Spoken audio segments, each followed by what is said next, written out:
Chapter 1268. A while later, the wild bull came over. Rick stood on the deck and looked at the people across from him. When the wild bull was less than a meter away, it finally dropped its anchor and stopped. Rick jumped onto the boat with a few people. Sir, hello. How should I address you? My surname is Chin. Mr. Chin. Rick's smile was fake. He looked at Peter and Prague. I want to know why they're on your boat. Peter hid behind Qin Zhao subconsciously. Qin Zhao looked at Rick calmly. It's none of your business. Take Pammy and leave my boat. Other than Pammy, I want the two of them to leave with me too. What if I refuse? Qin Zhao asked. Rick sneered. Do you think you have the right to refuse? Rick's men raised their guns and pointed at Qin Zhao. Suddenly, a huge wave crashed toward them. The boat heaved up and down, but Qin Zhao stood firmly on the spot. But Rick and his men couldn't stand still anymore. Qin Zhao suddenly moved. His fingers pierced through Rick's men's chests and pulled them to the sides. Blood splattered all over the deck. Another man tried to resist, but Qin Zhao punched him. The man's head exploded like a watermelon. Fire! Fire! Qin Zhao attacked again. He raised his leg and kicked the man who couldn't stand still in the first place in the stomach. His body fell into the sea like a piece of rag.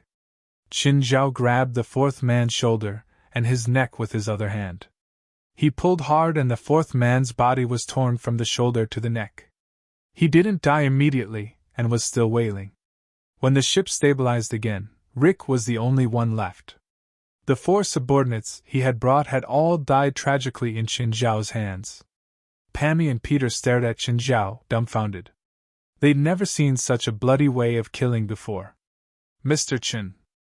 I think there's some misunderstanding. No, there's no misunderstanding.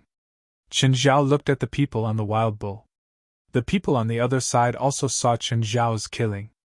Qin Zhao suddenly jumped onto the wild bull. The people on the deck of the bison immediately attacked Qin Zhao. An arrow shot toward Qin Zhao. Qin Zhao caught it and tossed it back. A person died a horrible death. Then, he grabbed the face of the person closest to him and pressed it against the ground. Blood splattered everywhere. In a few moments, the four people on the deck were all dead. Qin Zhao charged into the cabin. Screams rose and fell in the cabin. Occasionally, one or two severed limbs would be thrown out. Only a few minutes had passed from beginning to end. When Qin Zhao walked out of the cabin, he was covered in blood. Qin Zhao returned to his boat and looked at Rick with a smile. Rick had never thought that one day, he would actually provoke such a malefic star. That blood-stained face was filled with ghastly horror. Do I have the right to refuse now? Rick paled in fear. He stared at Qin Zhao in horror. Just because of a disagreement, he killed more than 20 people on his ship. Had already foreseen this. She knew better than anyone else how terrifying and powerful Qin Zhao was. In this battle, Qin Zhao didn't even use 1/10 of his strength. But Pete and Pammy were different. To them, this level was enough to scare them to death. Rick's face paled even more. Mr. Qin. I actually didn't plan to what? Didn't plan to have a conflict with me? Do you think there's any point in saying this now? I cleaned my boat, Qin Zhao said. You dirted my boat. Everyone was speechless. You made the deck so bloody? You must have done it yourself, right? But Qin Zhao didn't realize it at all. He felt that it was Rick and his men who did it. Mr. Qin, I'll watch him for you. If there's any residue left on the deck, I'll find it for you. Pete had been pissed off by Rick before. Now that he finally had a chance to take revenge, he was very enthusiastic and proactive. Pammy's face was also pale. Mr. Qin. You're not welcome here. Qin Zhao's attitude was firm. Pammy didn't have good intentions. Before the boarding, he'd already expected a conflict. Actually, the conflict could have been avoided. But he didn't even warn Qin Zhao. Even if Qin Zhao didn't care, it didn't mean that he could tolerate a passenger with bad intentions. Qin Zhao could even tolerate a hot-tempered young master like Pete because he'd already paid the fees. But Qin Zhao didn't have the obligation to tolerate Pammy.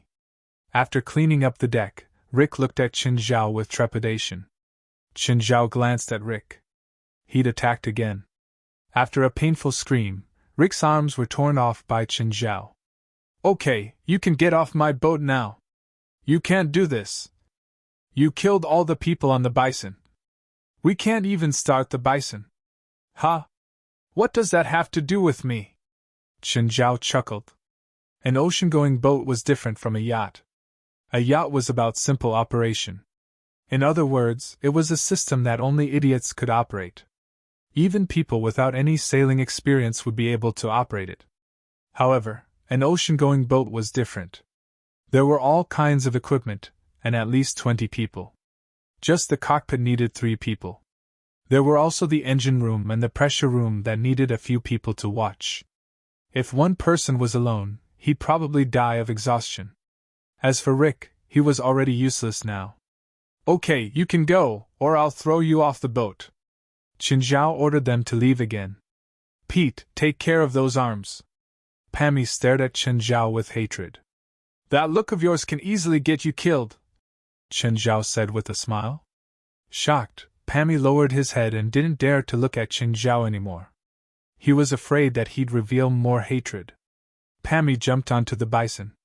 Pete also threw Rick onto the boat. Rick, if there's a chance next time, come to Los Angeles. I'll treat you to a drink, Pete said proudly. Pammy started the bison. It was hard for him to do it alone, but it wasn't completely unusable. After starting the bison, Pammy started cleaning up the bodies on the boat.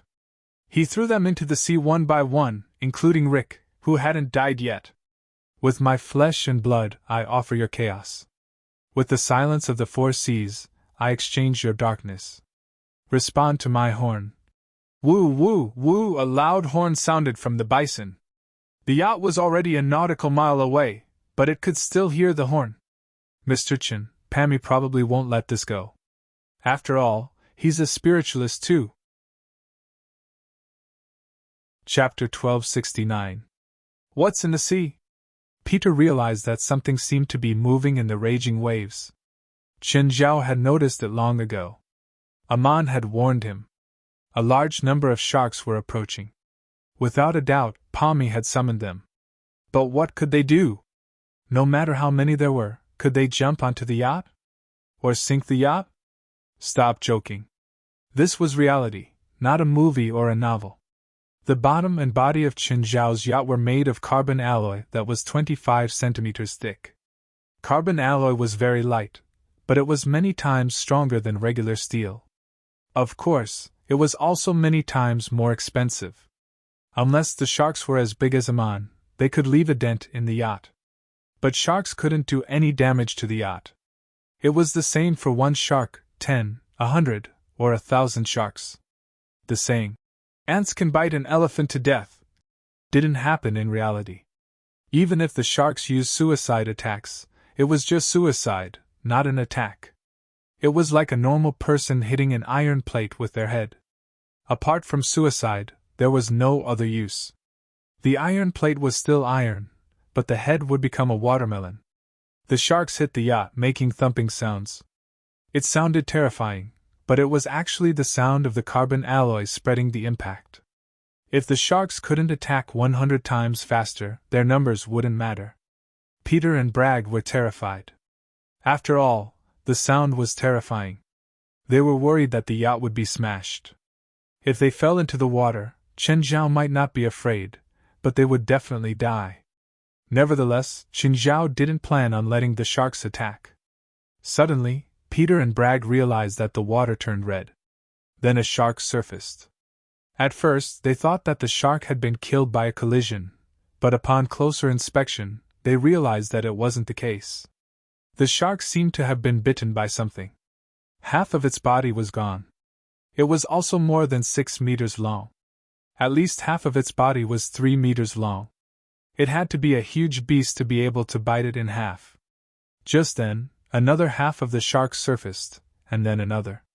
To regular people, these sharks might be ferocious beasts in the sea.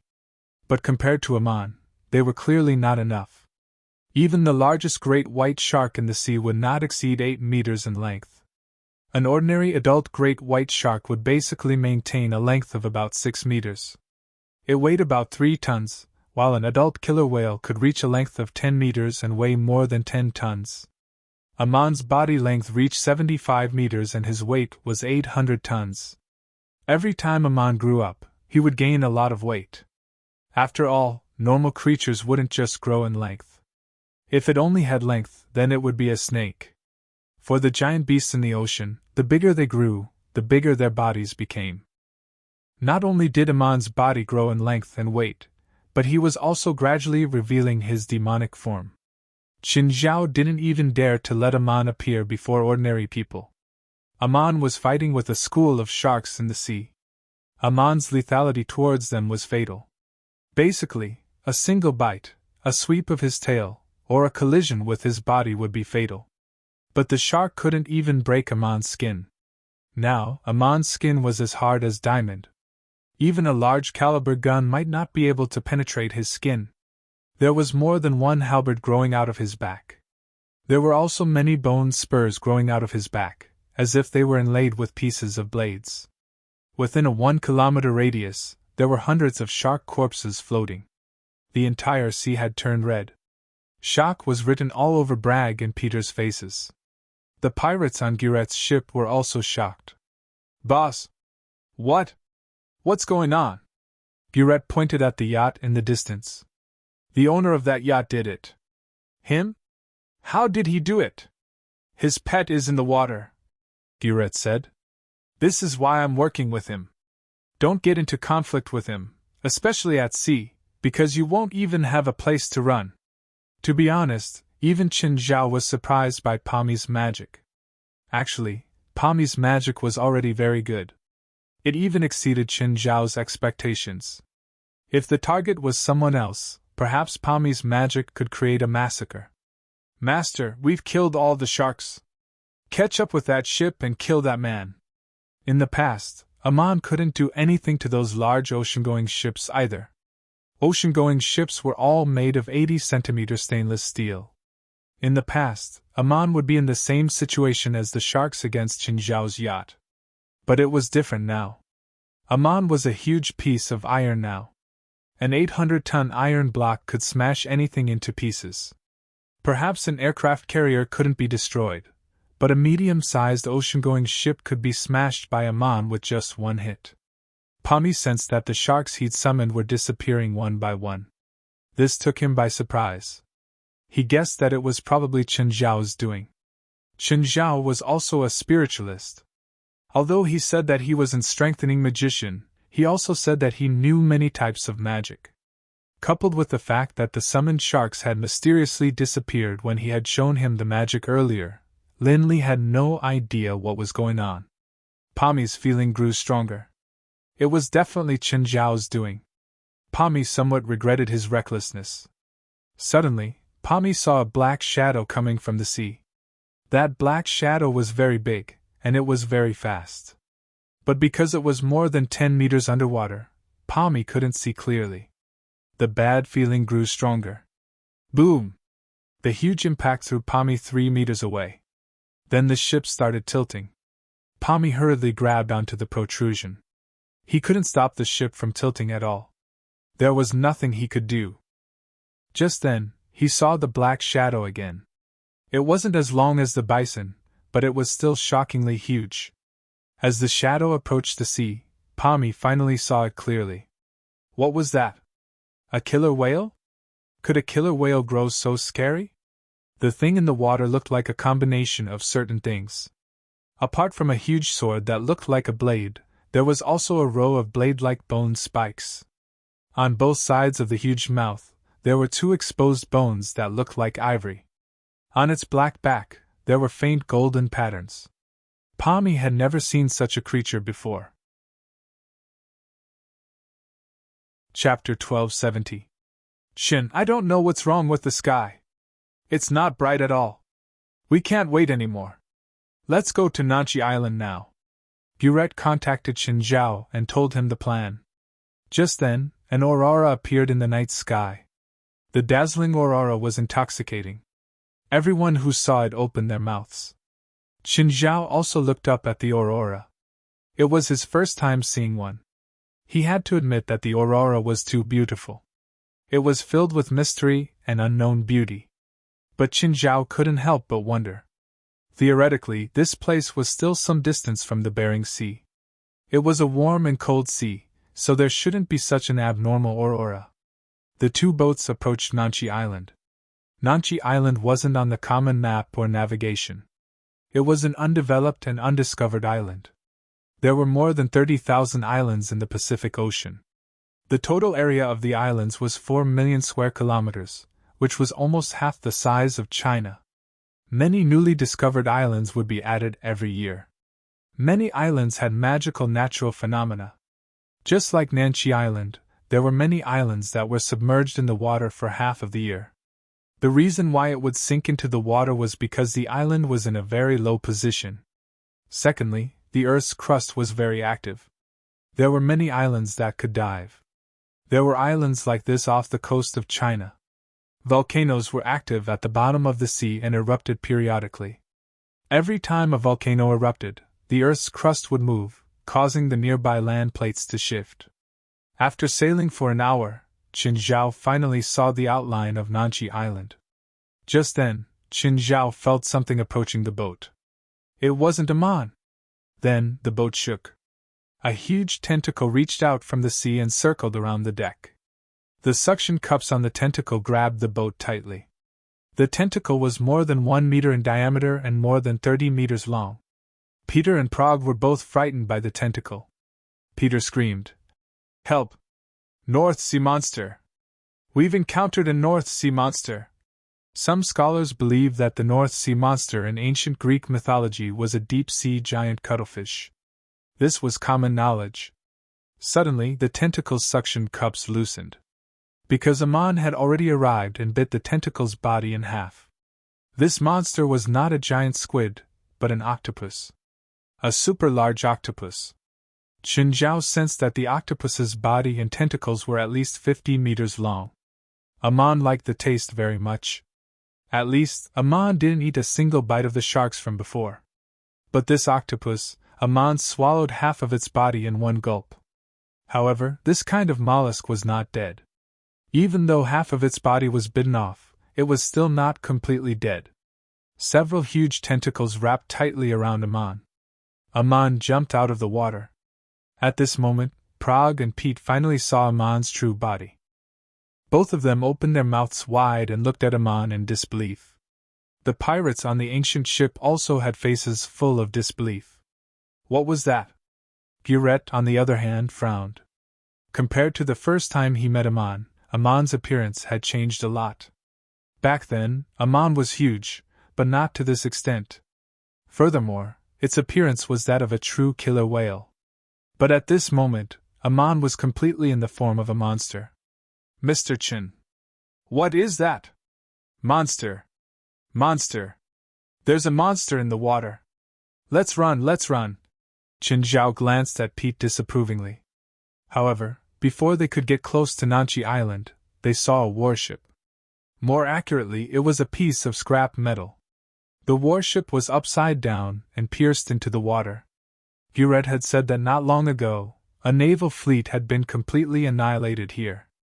This warship should be one of them. Suddenly, the seawater churned. It was as if thousands of horses were galloping in the sea. Qin Zhao could sense that many smaller creatures were approaching from below the sea. Amon started to clean them up. They were very small, but there were many of them. Amon jumped out of the water again. On Amon's body, many small things stuck to him like parasites. Amon's body shook and the small things were sent flying. Amon didn't just rely on his huge body to dominate the sea. He also had a certain ability to control the water flow. Guret's pirate ship stopped in front. Qin Zhao saw something climb onto the ship. Fish? The image of the little fish men in the game flashed across Qin Zhao's mind. They were very similar to the little fish men. They were only 30 to 40 centimeters tall, about the size of an inferior demon. Their skin was smooth and dark blue. They had 4 limbs. They were also very strong at climbing. Qin Zhao saw them climb onto the pirate ship and start attacking the pirates. But they were too weak. Gurette and her men started to fight back. Just then, the little fish men also climbed onto the ship. Peter and Bragg immediately took sticks and began to beat these little fish men. Basically, with a swing of his stick, he could kill several of them. However, there were too many inferior manfish. More and more of them climbed onto the ship. These little manfish were ferocious and gluttonous. They didn't let their companions' corpses go either. Instead of attacking, they went to eat their companions' corpses. "Mr. Qin, hurry up and think of something." Prague finally asked Qin Zhao for help. Qin Zhao stood where he was, rubbing his chin in thought. The little fish men didn't attack Qin Zhao. Instead, they kept attacking Prague and Pete. They weren't very smart, but they could feel that Qin Zhao wasn't easy to deal with. In fact, the number of little fish men climbing onto the ship was actually quite small. Amon was in the sea, devouring them like crazy. These inferior manfish were like popcorn to him. They were small, but there were a lot of them. Amon could suck hundreds of them into his mouth when he opened it. Qin Zhao grabbed an inferior manfish and observed it. The aura of this little manfish was very weak, but there was a sense of familiarity. Amon was rarely interested in normal food. The only food he was interested in was either demonic crystals or a god of the mutants. A god of the mutants. Qin Zhao finally remembered. These little fish men weren't demonized. They'd been corroded by the aura of the god of the mutants. Qin Zhao couldn't tell what they were originally, but they were definitely some kind of fish. Amon was a demon, so he was very interested in god of the mutants and mutated creatures. Qin Zhao was interested. He never tried devouring a god of the mutants. Qin Zhao activated the mouth of gluttony and swallowed the little fishman. The mouth of gluttony immediately felt a strong appetite. Chapter 1271. Peter and Prague were already exhausted. They were all complaining inside, wondering why Qin Zhao wasn't attacking yet. Seeing that it was about time, Qin Zhao squatted down and pressed his hands on the deck. Instantly, electricity was released. Peter and Prague were the first to scream. The strong electricity numbed their bodies first, causing them to fall to the ground. At the same time, all the fishmen on the deck were electrocuted too. Nevertheless, Qin Zhao's control of the voltage was still very accurate. It could numb Peter and Prague, but it wasn't fatal. It did a lot of damage to the fishmen. Their size meant their resistance to electricity. Many inferior manfish were killed on the spot, and some passed out from the electric shock. The two only felt like they were electrocuted for a moment. They quickly climbed back up. "What just happened?" Peter still didn't understand.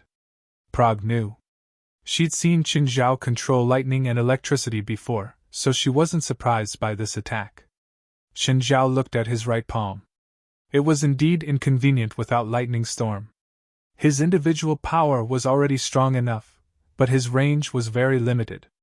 The demon god cannon could be considered a medium to small range attack. It was powerful, but its range was still very limited.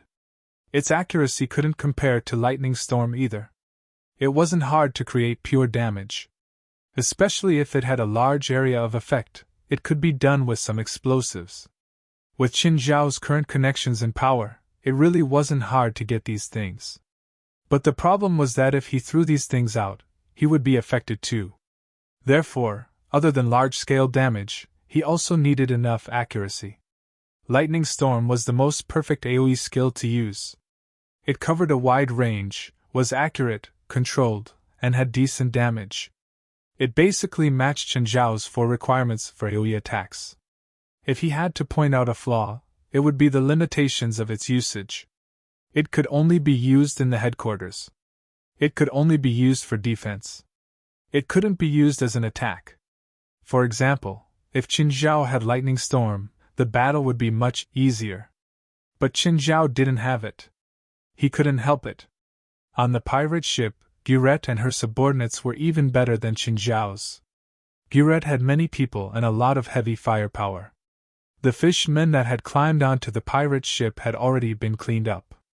Moreover, they were still attacking the surface of the sea, throwing grenades into the water. Meanwhile, on Qin Zhao's yacht, the mermen started climbing up again. Qin Zhao was also helpless about this situation. Unless Qin Zhao ignored Prague and Peter's lives and kept using the Eye of the Thunder, Qin Zhao could kill Rick and the other bandits, but Qin Zhao might kill the two of them because of that. Up until now, Qin Zhao had never killed an innocent person. He didn't even think that he had to kill an annoying young master like Peter.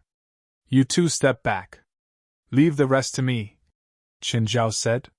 Prague retreated decisively while Peter looked at him in confusion. Shouldn't the more people the better? Suddenly, Peter saw Qin Zhao's feet float off the deck. Breaking free from gravity? Peter widened his eyes and stared at Qin Zhao in shock.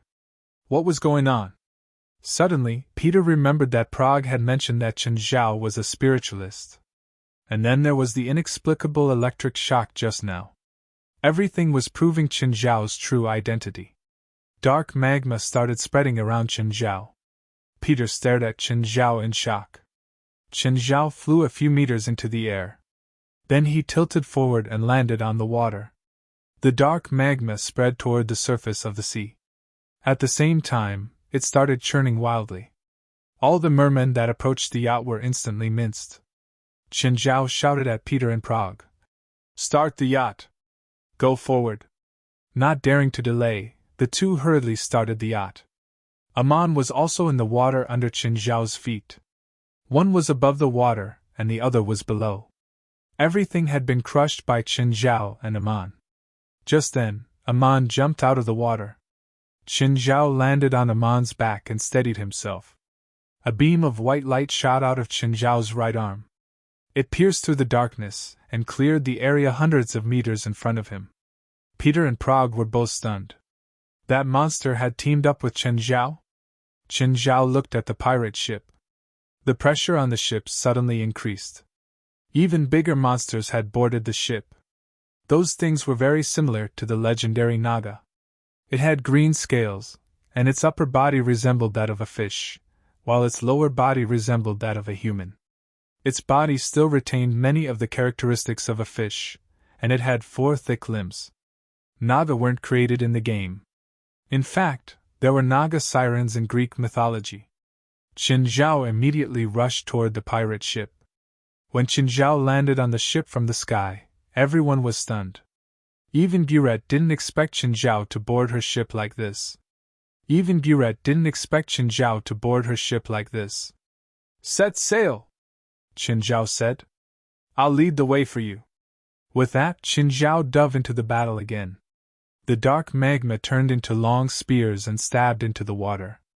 Every time he stabbed a Naga, he would lift it up and then devour it through the mouth of gluttony.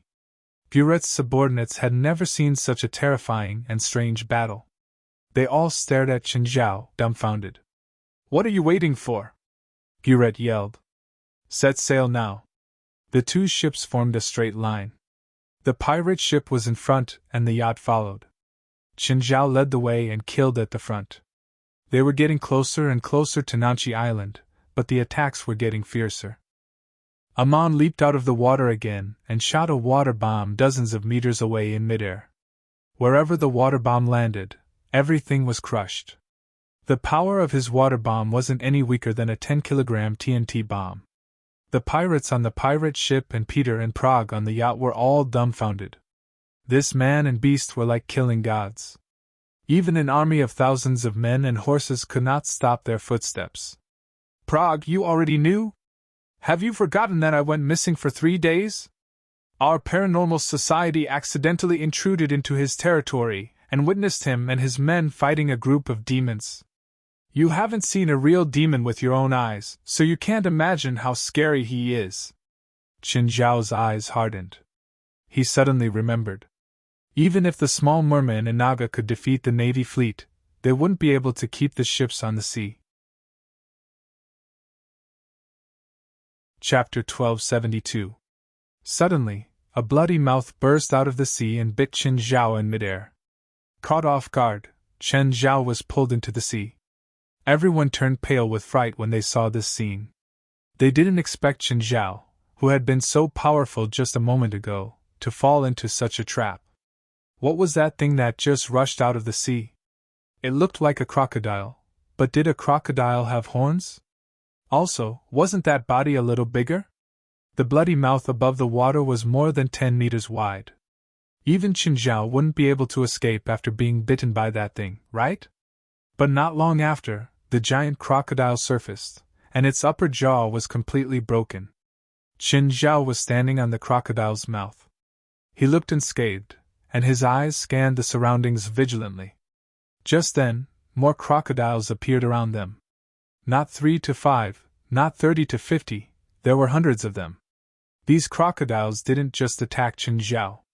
They also attacked the pirate ships and yachts. The pirate ship was fine. The pirates were armed, and their heavy firepower could barely kill 1 or 2 giant crocodiles. However, Peter and Prague on the yacht could do nothing. The yacht was knocked off course. Qin Zhao immediately rushed to the yacht. He saw that the bottom of the yacht was dented and damaged. Heartbroken, Qin Zhao immediately grabbed Peter and Prague. He lifted them into the air and threw them onto the pirate ship. The yacht had been severely damaged under the attack of the crocodiles. Qin Zhao was infuriated. The purpose of this trip was to look for treasures, but before he could earn any money, he had lost the yacht. Of course, Qin Zhao did not blame Guret. This was because Guret had reminded him many times before he left. This time, Qin Zhao and Guret were working together. Qin Zhao's mission was to help Guret land in the waters close to Nanchi Island. Even though the losses were more than expected, it was still Qin Zhao's own doing. Qin Zhao was going to drive the yacht himself. So, no matter what the loss was, he had to bear it himself. His only hope now was that the pirates' treasure on Nanchi Island could make up for his loss. But now was not the time for Qin Zhao to think too much. The giant crocodile began to attack the pirate ship. The pirate ship was sturdier than Qin Zhao's yacht. However, against such a group of giant crocodiles, the pirate ship would not be able to hold on for long. At this time, the pirate ship had already tilted, and several pirates slid from the tilted deck into the sea. Then, accompanied by a few screams, he was swallowed by the giant crocodile. No matter how hard Qin Zhao and Aman fought, they couldn't stop the crocodile from attacking the pirate ship.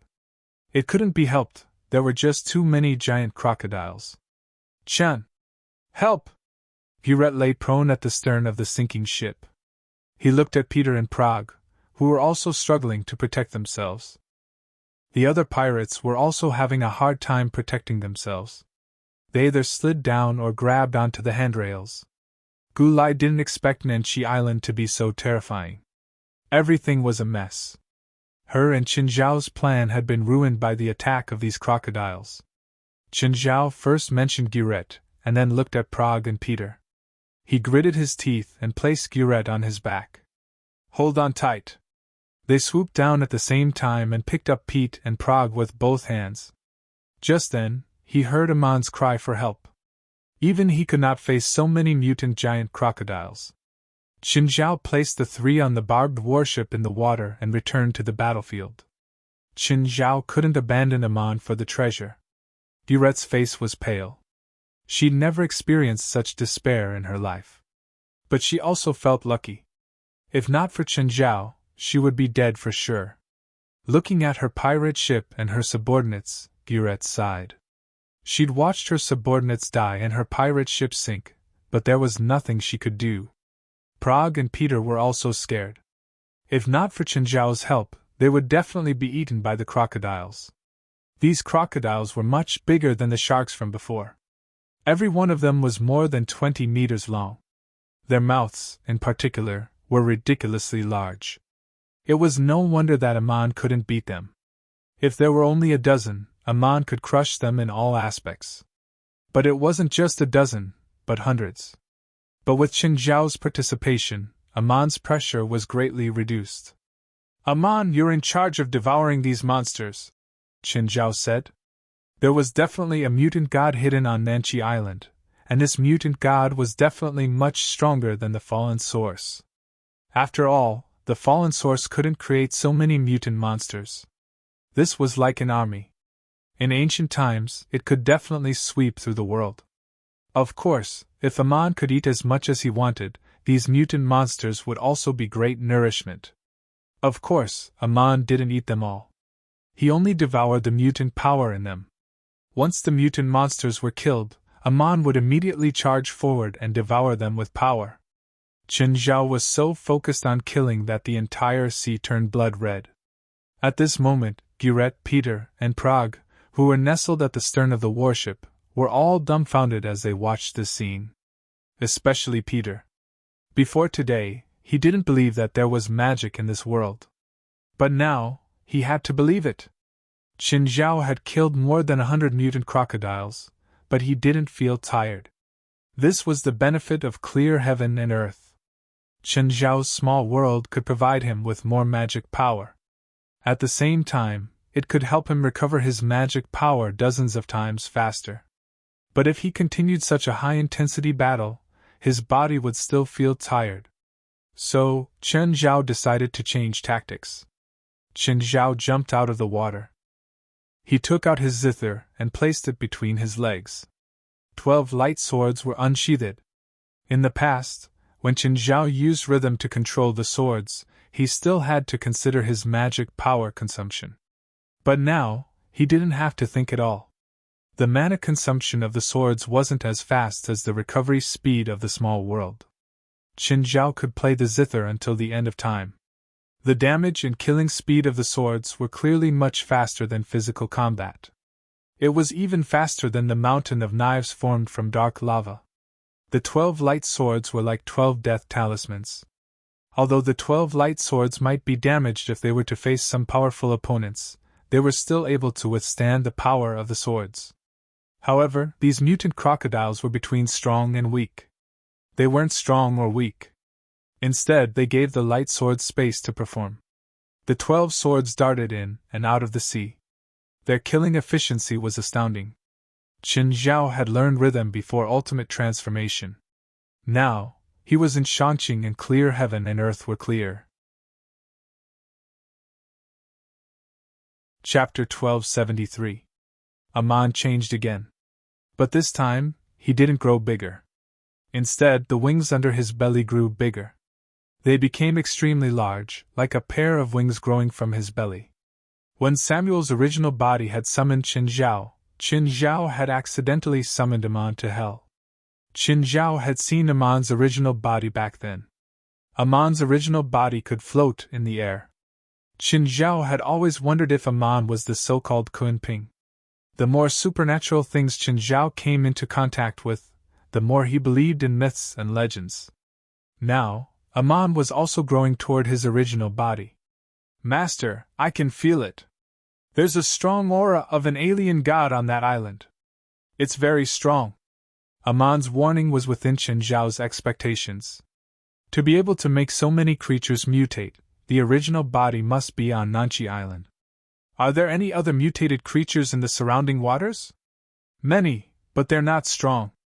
Devour all the mutated creatures, Qin Zhao said. Qin Zhao looked at his boat. It had been completely destroyed in the chaotic battle. Now, he could only see the bottom of the boat in the sea. Qin Zhao was in a bad mood. He had to go to Nanchi Island to find the treasure. Now, Qin Zhao was invincible. He would kill whoever dared to stop him from finding the treasure. Qin Zhao went to the back of the boat. Because it wasn't big, Peter, Prague, and Guret didn't even have space to move. Guret, get on my back first. Carrying Guret and Peter and Prague, Qin Zhao flew to Nanchi Island. Mr. Qin. You're Superman, right? Peter looked at Qin Zhao with bright eyes. Qin Zhao was in a bad mood. He wasn't in the mood to answer Peter's question. Guret, it's up to you now. Qin Zhao had saved Guret not only because they knew each other and could be considered friends, but also because Guret was the key to this treasure hunt. She was the only person who had been to Nanchi Island. She'd said before that she and the original owner of the island, the big-bellied pirate family, were a bit pretentious. So, if Qin Zhao wanted to find the family's treasure, he could only rely on Gurette. Chen, are there monsters on the island? Yes, I can feel the aura of monsters. There are many and they're very strong. Chen Zhao didn't hide it. The aura was also very heavy, so Chen Zhao couldn't find where the monster was hiding. Nanchi Island's area was not big, it was less than 10 square kilometers. It wasn't even as big as Chen Zhao's private land at Mirror Lake. Nanchi Island's terrain was relatively simple. Not far away, there was a large mountain that occupied most of the island. Most of the island was made of rocks, and the ground was very wet. It looked like it had just risen from the sea level. Gurette's heart was heavy. Peter and Bragg's expressions became unnatural. But now, they had no other choice. He could only follow beside Chen Zhao. Let's go. Gu Lai led the way. Mr. Chen, why don't you just fly us? That way, we'll be able to find the treasure faster. I don't care. Chen Zhao shrugged. Flying with 3 people did put a lot of pressure on Chen Zhao, but Chen Zhao didn't know what to do. Carrying 3 people on the ground and carrying 3 people in the sky were 2 completely different concepts. He felt like he was flying with a tank in his hand. Gurette also looked at him. She also thought that it was a good idea. If a monster attacks later, I can only throw you down, Chen Zhao said. Are you willing? Never mind then. Hearing Chen Zhao's words, the 3 immediately understood. If they encountered a monster, with Chen Zhao's strength, he would definitely be fine. But if the 3 of them faced a monster, they would definitely die. Not to mention anything else, Chen Zhao would definitely throw them down when he fought a monster. If they fell from the sky, they would definitely die. To be honest, after arriving at Nanchi Island, the alien god's aura was much stronger than before. If this aura covered the entire island, Chen Zhao had to be careful. Such a powerful aura was probably 100 times stronger than the fallen source, right? So, if something happened, Chen Zhao would also go all out. He could barely protect the 3 on the ground, but if they flew into the sky, it would be even more difficult. Chen Zhao would rather be safe and approach the location of the treasure slowly instead of charging around recklessly. Gurette could vaguely sense Chen Zhao's expression. She also felt the pressure from Chen Zhao. Chen Zhao had never been so serious before. When Chen Zhao had dealt with the 3-headed dragon, he had still been as casual as before. But this time, Chen Zhao was actually so serious. Gurette could only vaguely sense it. In fact, Chen Zhao had already used one of his trump cards, 10,000 spells returned to 1. 10,000 spells returned to 1 was one of Chen Zhao's strongest trump cards, but when Chen Zhao didn't attack, it gave off the feeling that it was the most ordinary. If one didn't face Chen Zhao directly, they definitely wouldn't understand how terrifying 10,000 spells returned to 1 was. To be honest, I'm really curious how the big-bellied family lives on Nanchi Island. The island spends half of its time in the water. They can't be in the water too, right? Gurette chuckled. What do you think of Nanchi Island's geology? Chen Zhao frowned and thought for a few minutes. What does this have to do with geology? The main structure of the island is Kosi granite, which has very good impermeability. What Miss Gurette means is that the family built their home under the rock stratum. That way, if the island sinks into the water, there won't be any problems as long as it's sealed well. Chen Zhao suddenly understood. No wonder. There were no buildings or even plants on the island. It didn't seem like people had lived here before. So it was to dig a hole and build a base underground. That made sense. When the big-bellied family stole the gold, it was less than a week before Nanchi Island sank. Their family thought that as long as Nanchi Island dived into the sea, even the Navy wouldn't be able to do anything to them. But they underestimated Citibank's determination and anger. The Navy appeared near Nanchi Island the next day and launched an attack on the island. Chen Zhao looked around. Because there was a lot of mud here, he couldn't tell that the island had been attacked. First, there was a large-scale bombing, then the Navy landed. After Nanchi Island was attacked, the big-bellied family couldn't fight back at all. Then, the biggest change happened. The demonic seal they'd been guarding for centuries was destroyed. The family and the navy on the island were all destroyed. Chapter 1274. Gold and the wealth that the big-bellied family had accumulated over hundreds of years. Now, these things were on the island, right under their feet. Peter and Bragg didn't want a share of the loot. It was already good enough that Qinzhao could send them back. A share? Peter and Bragg only wanted Lothar now. The entire island was covered in mud. The mud had been brought up from the bottom of the sea. There was also a large amount of seafood along the way. Of course, most of them had died from dehydration. Some of the mud had dried up, but many places were still soft. Suddenly, the ground before them arched. There seemed to be something hidden under the mud, and it was rushing towards them from under the mud. Buret, Peter, and Bragg all stopped. Qinzhao walked forward. He also wanted to see what was coming. Something had come to help him vent his anger when he was angry. A few meters in front of Qinzhao, the mud suddenly exploded. A multicolored lobster jumped out of it. Yes, it was a lobster. The only difference was that he was a little bigger. It was 20 meters long, and its skin was like a mollusk. It kept changing colors. It waved its pincers at Qinzhao. Qinzhao threw a clean punch. Buret, Peter, and Bragg knew that Qinzhao was strong. But the lobster before them wasn't weak either, right? At least they thought that Qinzhao would have a fight with the lobster. But the result made their jaws drop. Qinzhao's seemingly casual punch actually shattered the 20-meter-long lobster. Is this lobster made of foam? The pieces of the lobster spread in a radius of 100 meters. So, if one didn't face Qinzhao directly, they wouldn't know how strong Qinzhao's punch was. This mutant lobster was definitely stronger than those mutant giant crocodiles. But Qinzhao's punch had smashed it into pieces. At this time, more mutant lobsters crawled out of the mud. There were dozens of them. They weren't just lobsters. More mutated creatures crawled out of the mud. Mutated crab, mutated octopus, an assortment of creatures appeared before Qinzhao. Qinzhao summoned Black and Bustil. When Bustil appeared, Peter and Buret were both shocked. Prague, on the other hand, had seen Bustil before, so he wasn't surprised. Everyone thought that Black and Bustil was going to participate in the battle, but that wasn't the case. The Blackened Buster was there to protect them.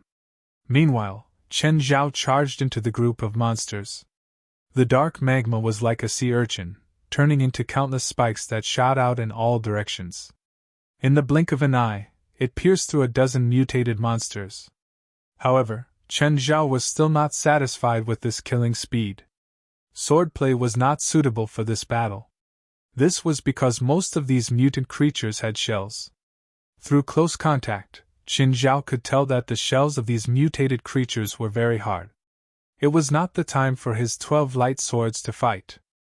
If he was not careful and slashed the mutated monster's shell, the result might be the disintegration light sword. Qinzhao's heart skipped a beat. The dark magma was ever-changing. He seemed to be limited to simulating blades. Qinzhao lifted his arms. The dark lava suddenly rose by 100 feet. Spin! Qinzhao shouted.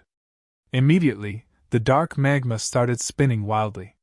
The dark magma turned into a tornado. The center of the dark magma was hollow. However, on the inner wall, there were countless sword edges. It was like a drum washing machine, spinning wildly. To Qinzhao, this drum washing machine was another big move. Moreover, it consumed more magic power than swordplay. However, after killing the mutant monsters, the dark magma devoured more and more of the unusual god's power. This caused the dark magma's power to increase by another level. The tornado formed by the dark magma became even stronger. Of course, Qinzhao didn't want to be called a drum washing machine. Qinzhao named it Dark Storm. Previously, Qinzhao had been thinking about ranged attacks.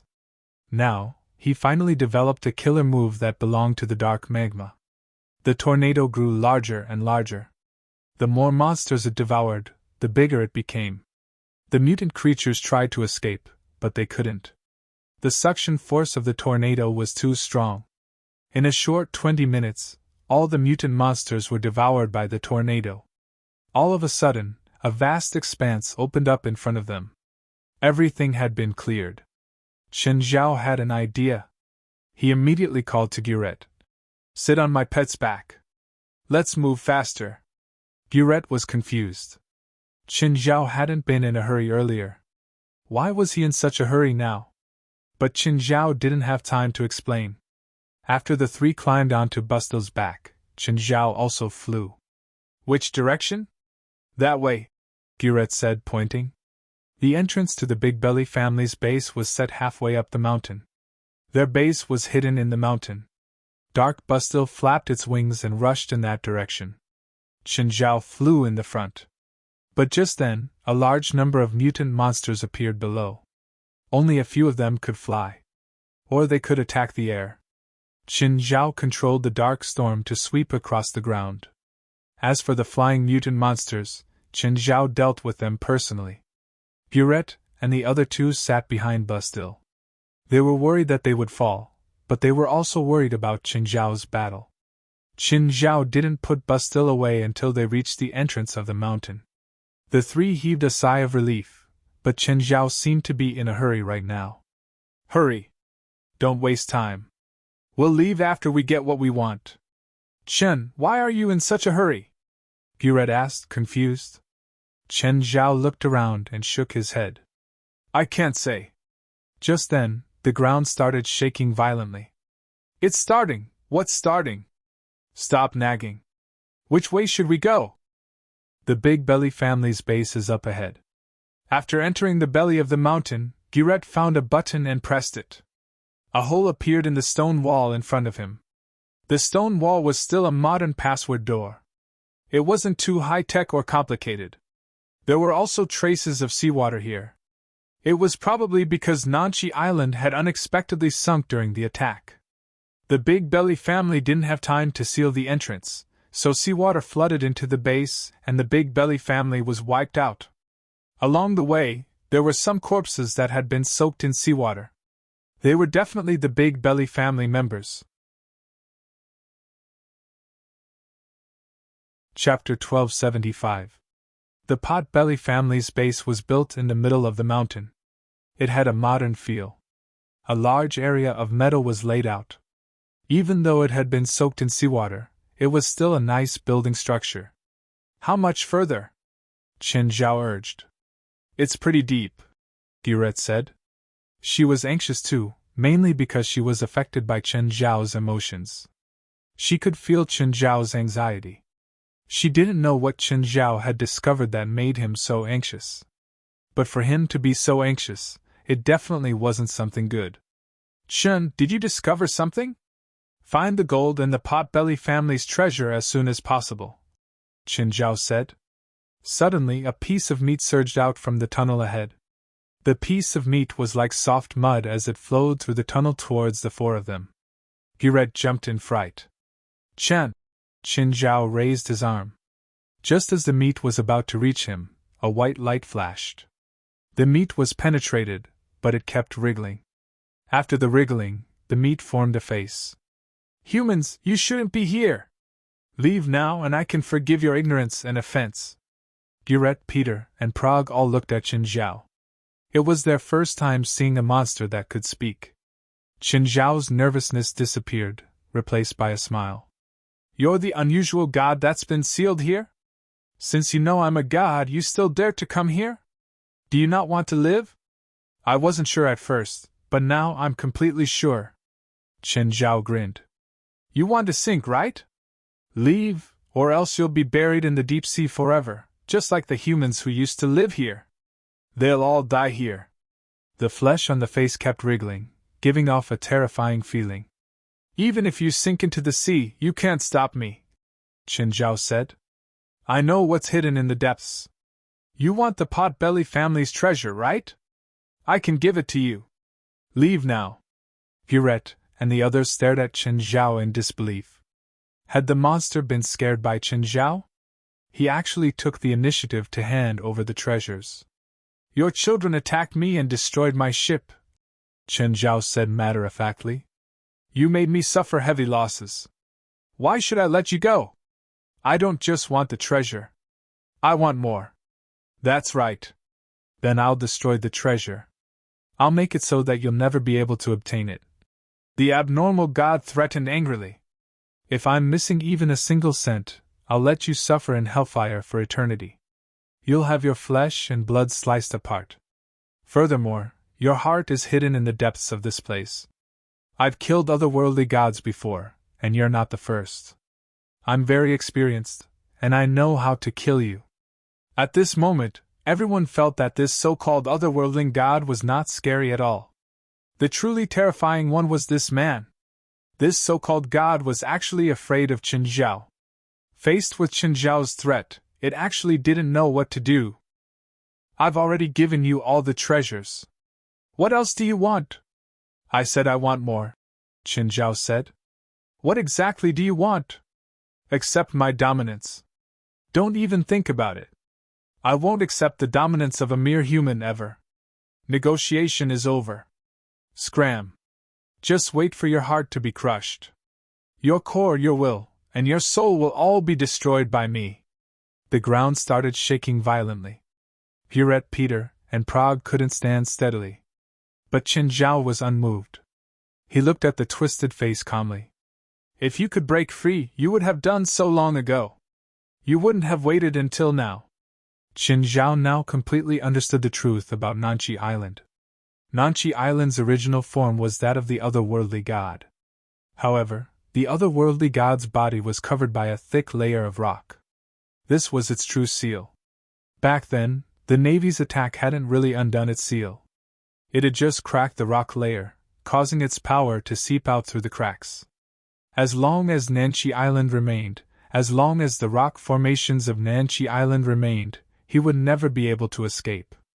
Qin Zhao's previous impatience was because he could feel that Nanchi Island was sinking. If they couldn't find the treasure before it sank, Pierrette wouldn't be able to continue leading the way. But this otherworldly god had run out of its own accord and appeared before Qin Zhao. This confirmed one thing. If it was only for the treasure, the otherworldly god wouldn't have needed to appear before him at all. It had only appeared because it was afraid. Afraid that Qin Zhao would find its core. Its heart was in the depths of this base. It should be with the treasure. It wasn't easy for me to escape from that place. I will not be controlled by anyone again. Absolutely not. The unusual god threatened. I may not be able to kill you, but... I might not be able to kill you, but I can kill your companions. The surrounding ground, walls, and ceiling started collapsing and sinking. Pierrette's expression became extremely ugly. The otherworldly god's threat was meaningless to Qin Zhao. God, your threat is useless to him. If I die, he won't need my share. He'll be happy for you to kill me, Pierrette said helplessly. What about the two humans? They're just unimportant people. I don't think he'll give up his goal for them. The otherworldly god was speechless too. Why was this guy so difficult to deal with? Must you be so ruthless? Don't make it sound so bad. I don't plan on killing you. Qin Zhao shrugged. I just want to control you and dominate you. I can pledge my loyalty to you, but I won't accept being controlled by you. Prague, Peter, and Pierrette all looked at him in disbelief. A god was actually pledging loyalty to Qin Zhao. Qin Zhao shook his head. I know you, otherworldly god. Oaths are meaningless to you. It's the same for me. I only believe in things that I can control. Even Pierrette and the other two felt that Qin Zhao's request was too much. Of course, the three of them didn't have any stance right now. After all, their lives were in Qin Zhao's hands. I accept your domination, but not forever. I'll only accept 100 years of servitude, the otherworldly god said. Anyway, 100 years is long enough for you humans. Qin Zhao thought about it. Indeed, he would probably die of old age in 100 years. Fine, 100 years, Qin Zhao said. But can you move? Chapter 1276. Qin Zhao thought about it, and realized that it made sense. If the otherworldly god could move, he would have run long ago. He wouldn't be trapped here. What do you mean by moving a little? The mountain pressing down on me is too heavy. If you can help me reduce it, I can move faster. Chen Zhao wouldn't fall for it. What if it ran away after he reduced its burden? It was fine like this. Move! Chen Zhao ordered. The otherworldly god was very unwilling, but it had no other choice now. If it didn't submit to Chen Zhao definitely wouldn't let it go. But to it, 100 years wasn't unacceptable. To humans, 100 years was a lifetime, but to it, it wasn't too long. Under the otherworldly god's lead, Chen Zhao, Giret, Peter, and Prague finally arrived at a huge treasury. There were many boxes inside. Some of them looked very old. However, many had been soaked in seawater and were seriously damaged. But the most eye-catching thing was that there was a huge ball of flesh hanging in the middle of the treasury. The ball kept bouncing up and down and glowed weakly. Chen Zhao opened a box. There should have been some paper-based collections in the box. But now, there were only picture frames and some scraps. Chen Zhao's heart ached. This was all money. There might even be some famous artist's work. Chen Zhao walked up to the ball. It had a diameter of more than 40 meters. It was very huge. Chen Zhao placed his palm on it. A human face immediately appeared on it. Human, I've already submitted to you. Please don't hurt me. Ha! Who would believe a verbal submission? Humans didn't believe in oaths and neither did Chen Zhao. The dark lava started seeping into the otherworldly god's heart. Back then, the source of the fallen had been corroded by the dark serum. But there hadn't been a lot. It could only cause some damage to the source of the fallen but couldn't control it. It was different now.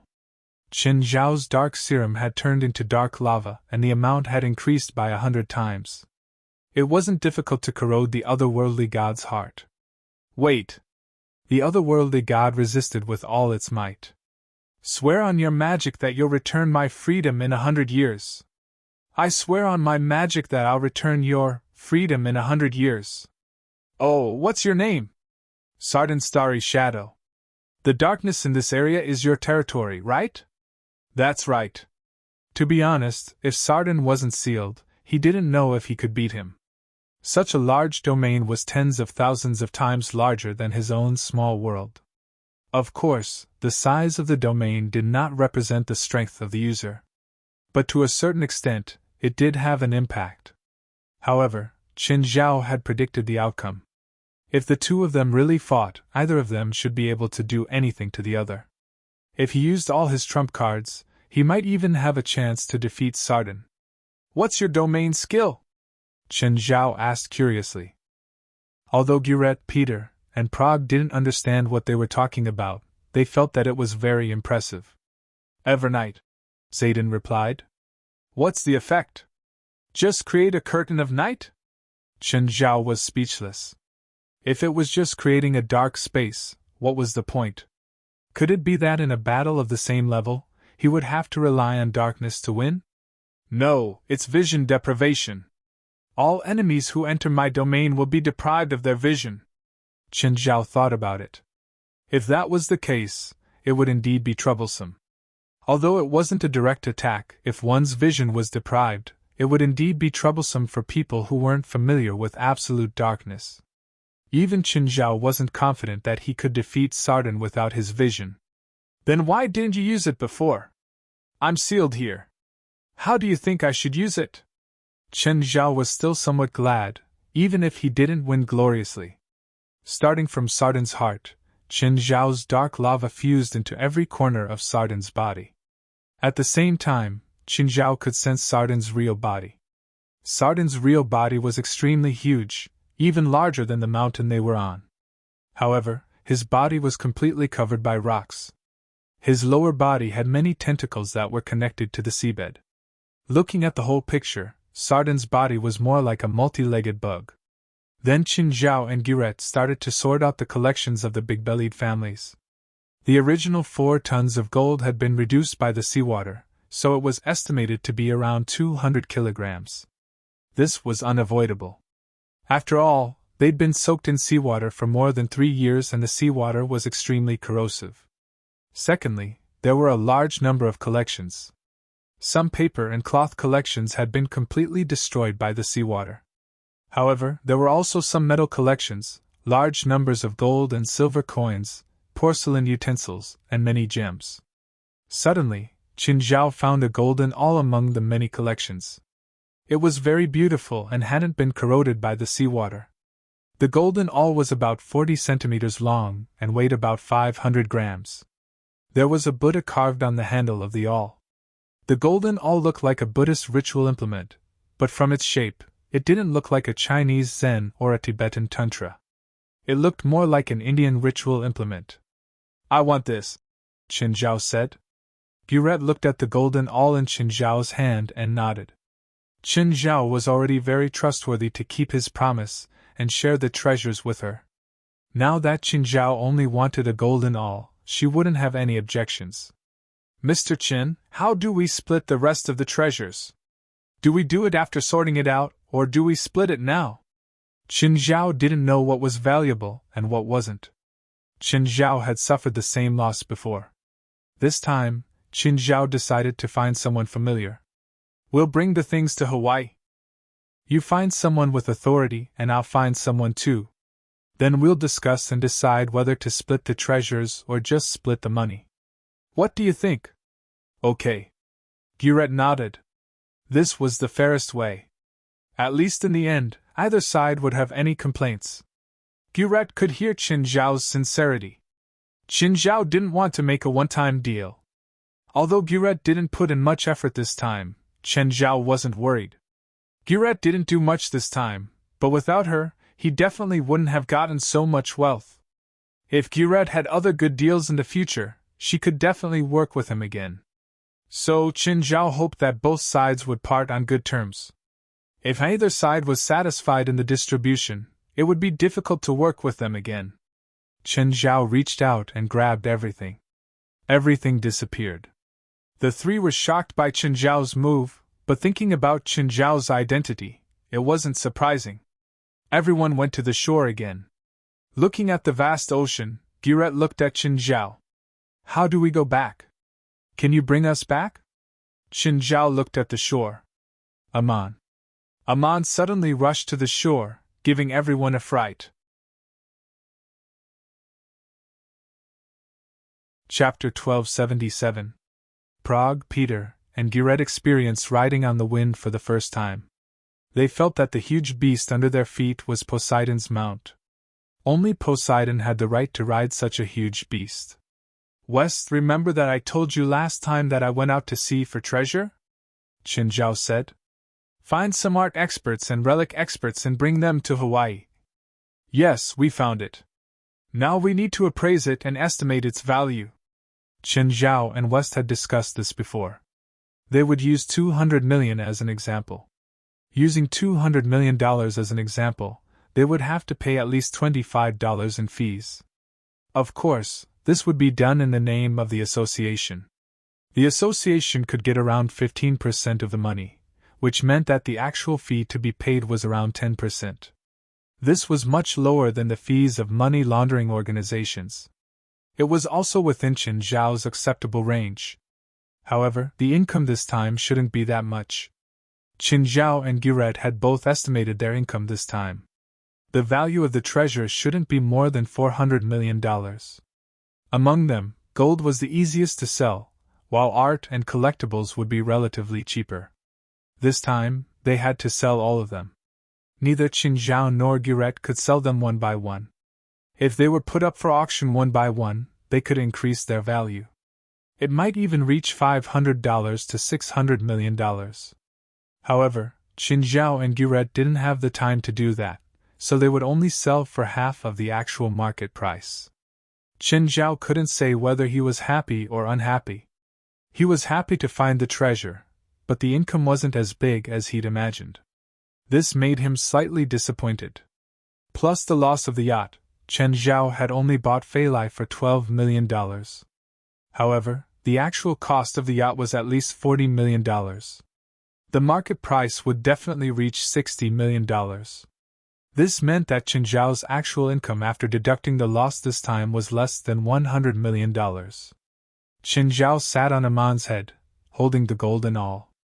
In Buddhism, the guardian Vajra wielded a Vajra awl or a Vajra axe.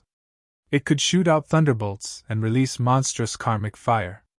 Qin Zhao used magic to test it. There was nothing special about the awl.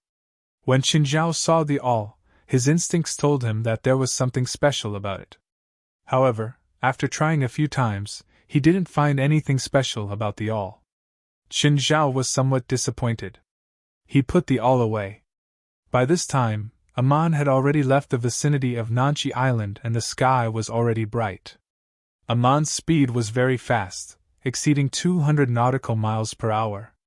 What did that mean? This was basically the speed of an express train. However, the sea was stormy and rough, so Guret, Peter, and Prague weren't very comfortable. The novelty of the beginning was gone, and all that was left was boredom and pain. Thankfully, Qin Zhao could always take out food and water. At least they didn't have to starve. The next morning, everyone arrived at the waters of the Hawaiian Islands. However, the four of them pretended to be drowned in a shipwreck and were rescued by a nearby ship. They arrived in Hawaii on the same day. Peter, I hope the money you promised can be transferred to my account as soon as possible. If I don't get the money before I return to Los Angeles, I'll get it from you personally. Do you understand? Of course. I understand. You don't want to pay what you owe. Pete didn't think he was qualified. Not to mention, it was only $2 million. He could afford it. He had no idea how he could survive if he offended Qin Zhao for $2 million. Prague also left, but she didn't take the same flight as Peter. She was disappointed in Pete during this trip. Qin Zhao stayed in Guret's pirate hotel. The next day, West arrived. At the same time, he brought 2 experts with him. From West's introduction, Qin Zhao knew that they were appraisal experts working for a large auction company. They were experts, not scholars. They wouldn't ask about the origin of the appraised item, nor would they say that the item should be handed over to the country. Of course, if possible, they would persuade the person to hand the item over to their company for auction or sell it directly to their company. Guret's specialist had also arrived. To everyone's surprise, Guret's specialist knew Qin Zhao's 2 specialists. They were also in the same field, but they belonged to different companies.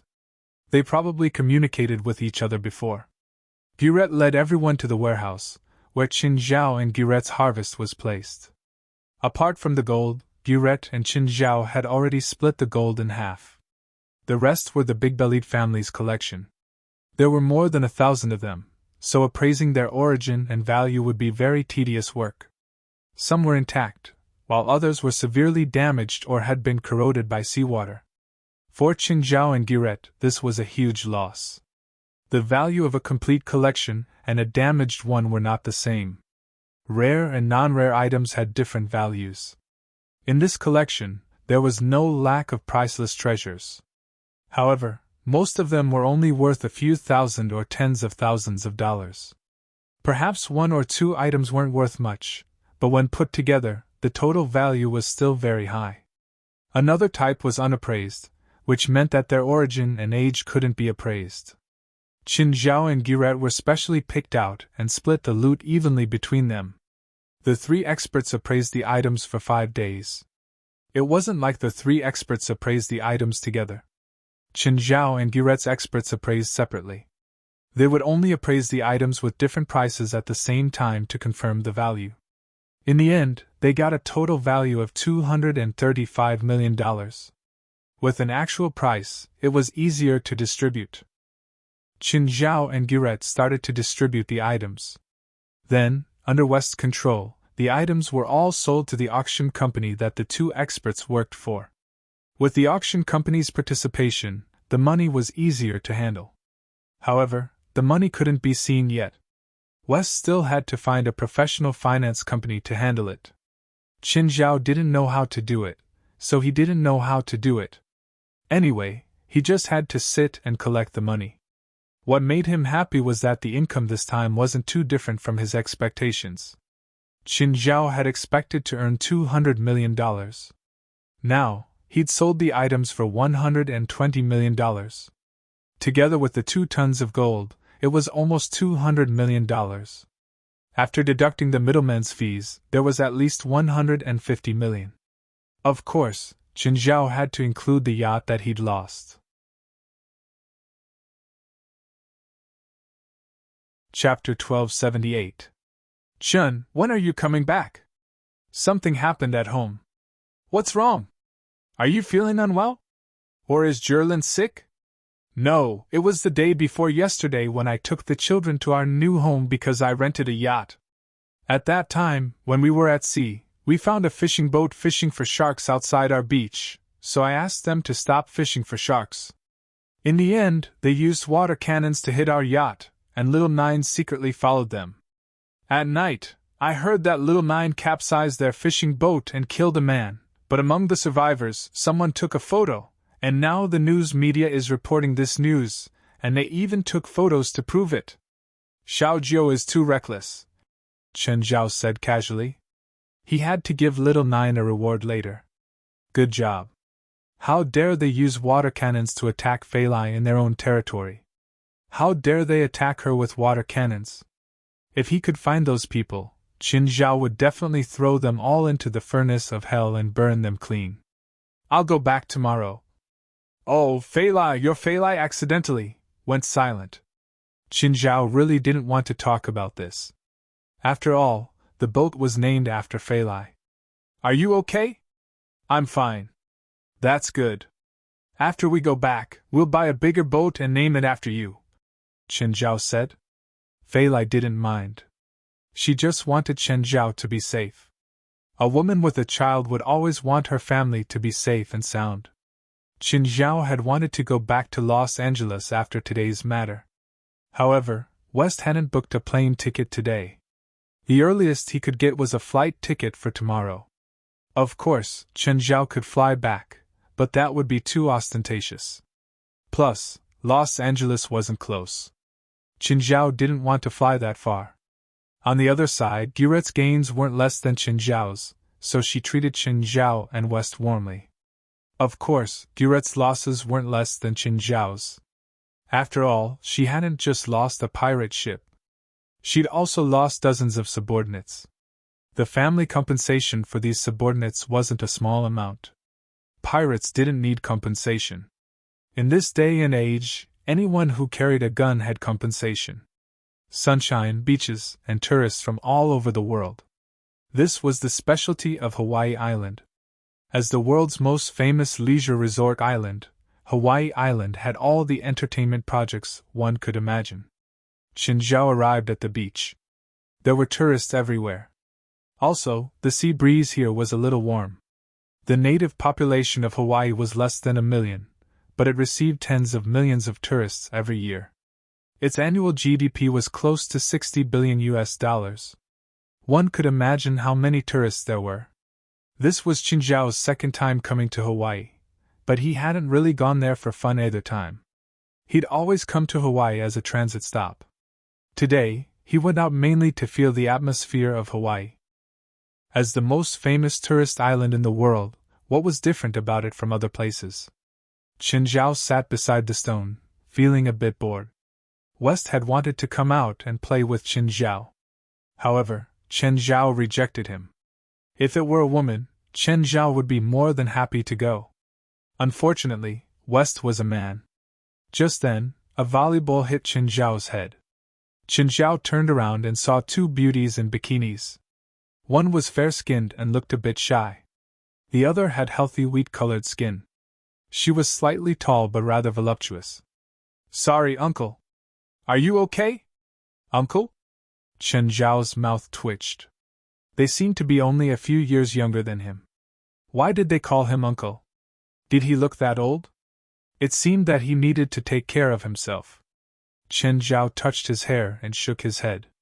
Watching 2 girls in bikinis play beach volleyball was quite a pleasant thing to watch. After a while, the 2 girls stopped. The tall girl said a few words to the fair-skinned girl and then left. After a while, the tall girl returned. She brought 2 bottles of drinks to Qinzhao and handed one to him. Uncle, are you here for vacation? No. Then are you here for work? Sort of. No wonder you're so lonely here. The tall girl was rather cheerful and friendly. I'm Jamie's and she's Darinko. Do you want to play beach volleyball with us? Me? I've never played before. It's okay. We're normal, Jamie said. If you can beat us, $10 per ball. How about that? Of course, if you lose, it's still $10 per ball. Fine. Qinzhao went to the beach. It was good to win a few dozen dollars. The girl was clearly trying to scam him out of his money. Why should he be merciful? But 10 minutes later, Qinzhao deeply understood what the phrase, "Dreams are beautiful, but reality is cruel," meant. Qinzhao pounced. The ball touched the net, but it hit the net. Every time the ball was about to hit the ground, Qinzhao could catch it, but he couldn't control his strength at all. Volleyball was a very technical sport. It was even more technical than soccer and basketball. You couldn't just play it as long as you could catch the ball. Qinzhao couldn't even see the ball clearly when he kicked. After 10 minutes, Qinzhao had already lost more than 10 balls. No one liked to keep losing. Qinzhao was depressed. Let's stop. It's boring. Qinzhao took out $200 from his wallet and patted his jacket on the beach. Don't go. Let's play again. Qinzhao rolled his eyes and left dejectedly. Jamie's, you can't be like this. You're scamming money again. Scamming money? I didn't. I earned it with my own abilities, Jamie said proudly. You clearly used magic. Just then, both of them received a message on their phones. Boss wants us to meet up. The two went to an office building and pressed the elevator button for the 13th floor. When the two of them arrived, everyone in the office was already there. Boss, we're here. Also, this is an office. Can you consider us non-smokers? Kingsley was smoking by the window. Hearing Jamie's words, he put the cigarette out on his tongue. Okay, everyone's here. Let's get to the main topic. The North American Psychic Competition is starting. It's held in Los Angeles. Get ready. We're going there tomorrow. Chapter 1279. Among the 4 ancient civilizations, only China still had a relatively complete heritage. That was why China had always been a superpower, followed by Europe. Although the Middle Ages in Europe were the Dark Ages for most people, it was also the Dark Ages that created Europe's alternative civilization. Then there was Africa. Most of the time, Africa gave people the impression that it was poor and backward. Moreover, there were very few spiritualists in Africa. Most of them were wizards supported by tribes.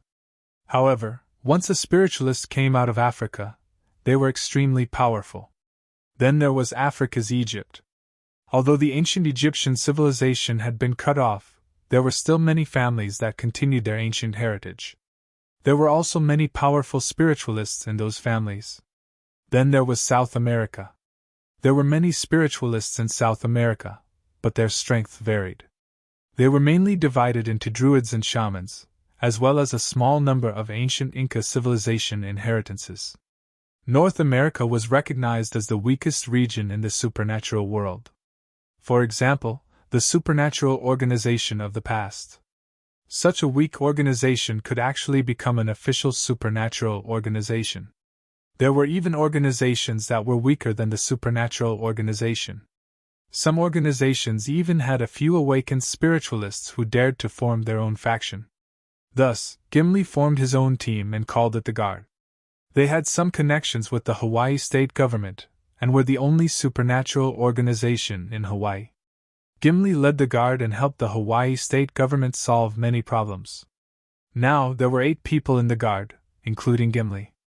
Apart from solving supernatural incidents in Hawaii, the Guard's daily tasks were to earn extra money and learn from other organizations outside of Hawaii. Ever since the Guard was established, it had interacted with many supernatural organizations around the world. Organizations in China, Japan, Europe, and Africa had all interacted with the Guard. Of course, it was more like learning than communication. Generally speaking, when two supernatural organizations communicated, they would exchange a few minor spells for each other to express their friendship. This made the Guard think that the North American Guard could look down on everyone. They even looked down on the supernatural organizations in North America. They felt that only organizations outside of North America were qualified to communicate with them. Even the Witch Society and the Sorcerer Society, which were at the peak of their power, only thought that the other party had more people. After the Witch Society and the Sorcerer Society were destroyed last year, their mentality was even more obvious. The North American Psychic Contest was held once every 3 years. So far, it had been held 8 times, and the Guards had basically participated in every single contest. In the last 3 tournaments, the Guards had always been the champions. The champions of the last competition were Jamies and Dorinko. At that time, they were 16 and 18 years old respectively, but their skills amazed everyone. Even the Witch Society had extended an olive branch to them, hoping that they could join the Witch Society. Half of the Guards didn't want to go, and the other half wanted to go to Los Angeles. "Boss, must we go? Although the North American Psychic Contest is a little underwhelming, this year's prize is very good. It's the skeleton of a powerful magical creature. If we can win the championship, then we can make the mana potion. This year's competition is a little different, so all of us have to participate," Jeanli said. "Well, go and get ready. I've booked tickets for tomorrow." Guret sent Chen Zhao and West to the airport. As the owner of this place, Guret had been taking care of Chen Zhao and West for the past few days. Although her people had suffered heavy casualties this time, Guret was still very satisfied with the cooperation. Because of Chen Zhao's integrity, he didn't break the agreement because of violence. Moreover, both sides had done their best in what they were supposed to do. As for the fact that her people had been killed for provoking Chen Zhao, Guret had long forgotten about it. She had warned them time and time again, but they just wouldn't listen. Who could stop a group of people that wanted to die? "Chen, be careful. We'll reach Los Angeles after we get off the plane. I don't know where I need to be careful." "Okay. Next time, bring your family to Hawaii. Remember to stay in my hotel." "What about me?" "Of course, you're welcome too, Mr. West." "Okay, we're boarding now. Bye." "Bye." Chen Zhao waved at West. When they reached the departure lounge, West said, "President, the North American Light Society invited us to participate in the North American Psychic Conference. Should we go?" "What's the North American Light Society?" "The Society of Light is also an international organization, and it has some connections with the Supernatural International Association. They can be considered competitors. There's a division in Korea called the Oriental Society of Light, and a division in Europe called the European Society of Light. There's also the North American Society of Light. The Society of Light isn't divided by countries, but by regions. Their principles are similar to the Supernatural International Association, and they're all responsible for maintaining the peace of the supernatural in the region. However, they're different from the Supernatural International Association's conservative nature. Since we're competitors, why did they invite us? It's probably to suppress and humiliate us. We're a division of the Supernatural Organization. The North American Light Society has always been hostile toward us," West said. "Actually, we've participated twice. The first time was because we broke the rules, and the second time, we were last." "Then we won't go," Chen Zhao said calmly. "Since they're trying to humiliate us, why should we join them? Plus, they're just a bunch of clowns. What's there to compete with? If it's a supernatural organization, we can consider interacting with them." West had wanted to go because the supernatural organization wasn't the same as it had been in the past. With the strength of the North American supernatural world, West was confident that they could win the competition. But hearing Chen Zhao's words, he felt that it made sense. They couldn't say that they were super powerful now, but they were at least close. Especially Chen Zhao. He was the supernatural organization's biggest face. It wouldn't be right for him to participate in such a low-level competition. Actually, Chen Zhao had considered this before this trip. After returning from the treasure hunt, he wouldn't go far. Fei Lai's belly was getting bigger. He should stay by her side and take care of her instead of letting himself go everywhere. His second child would be born in 3 months. When Jerlin was born, he hadn't been able to see her. This time, he had to see his child born no matter what. Of course, he hoped that his second child would be a daughter. Chen Zhao wondered if he should ask the handsome guy for a wishing ring and wish that his second child would be a daughter. Chapter 1280. Yes, President. Do you want me to suppress this? West was confused. He'd heard about it. He'd also seen the photo and recognized that the attacking Hydra was from Qin Zhao's family. However, the location wouldn't make people think of Qin Zhao. It was also too late to suppress it now because it was already too big. West felt that there was no need to care about it anymore. No, I want you to find the people on the fishing boat when it happened and cast the blind curse on all of them. Why? West's face darkened. What was the point of this prank? Did Chen Zhao have a grudge against those people? If a blind curse was used on a spiritualist, they would only be blind for 10 minutes at most. But if it was used on a regular person without magic, they would be blind for at least 10 days. They used a water cannon on Fei Lai, Chen Zhao said. That's why Xiao Jiao attacked them. If you don't want to, forget it. I'll do it myself. I'll do it, West said hurriedly. It was just a few blind curses. Hearing Chen Zhao's explanation, it meant that they deserved it. But if Chen Zhao did it, it wouldn't be as simple as a blind curse. A blind curse was a regular curse. It could cause temporary trouble, but it wouldn't cause any actual damage. But if Chen Zhao did it, who knew if they could stay intact? Oh, remember to add a panic curse. Suddenly, Chen Zhao felt his neck being strangled. Then, a hard muzzle was pressed against his temple. A man who was 1.7 meters tall and had a thick beard was strangling Chen Zhao's neck and pointing the muzzle at his head. He has a gun. What is he doing? In an instant, the entire departure lounge was in chaos. Everyone was retreating in a panic. Sir? What are you doing? West was also dumbfounded. Hostage? Kidnapping Chen Zhao? I want to see my daughter, the man roared. I want to see her now. Chen Zhao could feel that the man was also panicking. The arm around Chen Zhao's neck also didn't have any strength. Any ordinary person would probably be able to break free, let alone Chen Zhao. Where is your daughter? Beside that bitch. I don't care. I want my daughter. Bring my daughter here, or I'll kill him. By then, the airport security had also arrived. They formed a circle around the two. Sir, can you communicate properly?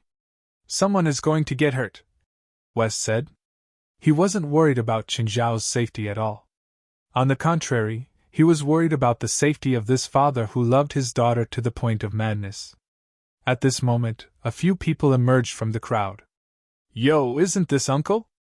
Chen Zhao glanced at Jamies, then turned his head away without saying anything. Have you been kidnapped?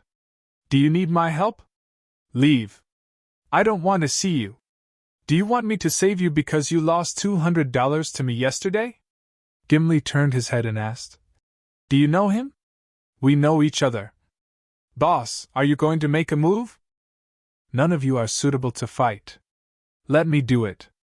Suddenly, Chen Zhao felt a wave of magic. Chen Zhao looked up at Gimli. He saw that Gimli's fingers were moving subtly. Then, Chen Zhao heard rapid breathing from the man holding Chen Zhao. Chen Zhao realized that the man's clothes were being tightened. Huh! Chen Zhao realized that his pants were being tightened too. Huh! What kind of magic is this? It can shrink clothes and pants? The man's breathing became difficult. Then, he fell to the ground, his face bright red. Everyone thought that the hostage had suddenly suffered a heart attack or something. West walked up. President, did you do it? Chen Zhao shook his head. Not me. It's that guy over there. Just then, the security came up to ask about the situation. Chen Zhao was fine. He didn't plan to pursue the matter. However, he was suspicious about the security of American airports. To be able to bring a gun into the departure lounge, either the man was really powerful or the airport security was too incompetent. If he wasn't in a hurry, Chen Zhao really wanted to find a lawyer to mess with Hawaiian Airlines. "Uncle, are you okay?" Jamie's walked up and asked, but her tone sounded like she was asking for credit. "I'm fine. My plane is about to arrive." "Bye." "How rude. You didn't even say thank you." Jamie's pouted. "They don't know that we did it," Darinko said. Chen Zhao and West boarded the plane. Not long after they sat down, they saw Jamie's and the others enter the first-class cabin. "Hey, Uncle, what a coincidence. You're in first class too." Chen Zhao put a facial mask on his face and closed his eyes to rest. Chen Zhao didn't want to talk to others, especially someone who called him uncle. "Uncle, this brand of facial mask can only replenish water. If you want anti-aging, you should change to another brand. I recommend you a brand." Chen Zhao finally couldn't help but yell, "I'm not old. I just want to replenish water." The passengers in the first-class cabin couldn't help but turn to look at Chen Zhao. Even the air stewardess looked at Chen Zhao. West glanced at Chen Zhao and then turned his head silently. This was probably Chen Zhao's first time in such a difficult situation since coming to America. "Miss, I want to rest. Can you not let others disturb me?" Chen Zhao could only call the air stewardess. "Jamie's, stop messing around," Kim said in a low voice. "We're on a plane, after all." "Uncle, do you want to give me your number? I can teach you some skincare techniques." Jamie's didn't have any self-awareness at all. She was completely immersed in her own world. "Oh, Uncle, are you emotionally unstable because you were threatened?" "It's okay, it's all in the past. But I'm so envious of you. You have the chance to be threatened. No one has ever dared to threaten me." "Miss, are there any seats in first class? I want to descend." "I'm sorry, sir, but they're all full." "Then can you let me experience the comfort of first class?"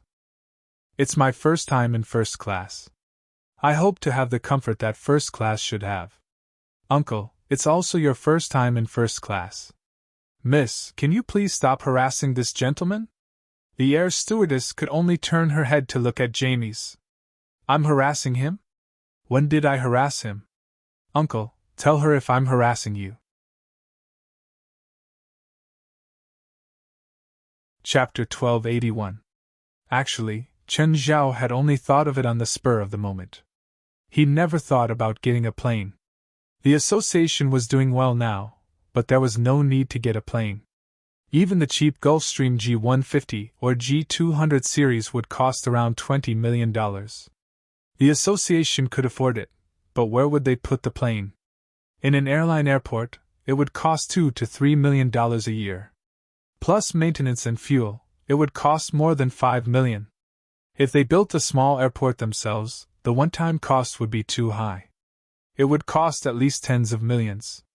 This was because the association already had enough land and didn't need to buy land. Including the cost of land, it would cost at least $100 or $200 million. With the association's current scale, there was no need to get a small airport and a private plane. Moreover, the association didn't have many opportunities to go out. Even if there were occasional supernatural incidents that needed to be dealt with, it wasn't an urgent matter. In terms of cost-effectiveness, building a small airport and buying a private plane was too extravagant. The flight attendant's obstruction didn't make Jamie shut up. After the flight attendant left, she started harassing Chen Zhao again. In the end, Chen Zhao asked the flight attendant for an earmuff and finally closed his eyes to sleep. After arriving in Los Angeles, Chen Zhao hurried home. He hadn't seen Fei Lai and Zherlin for more than 10 days. He missed them a lot. When Zherlin saw Chen Zhao, she tilted her head and looked at him for 3 seconds. Then she suddenly pounced at him and hugged his leg. "Dad, Zherlin missed you so much." "Dad, do you not want me and Mom anymore?" Chen Zhao smiled bitterly.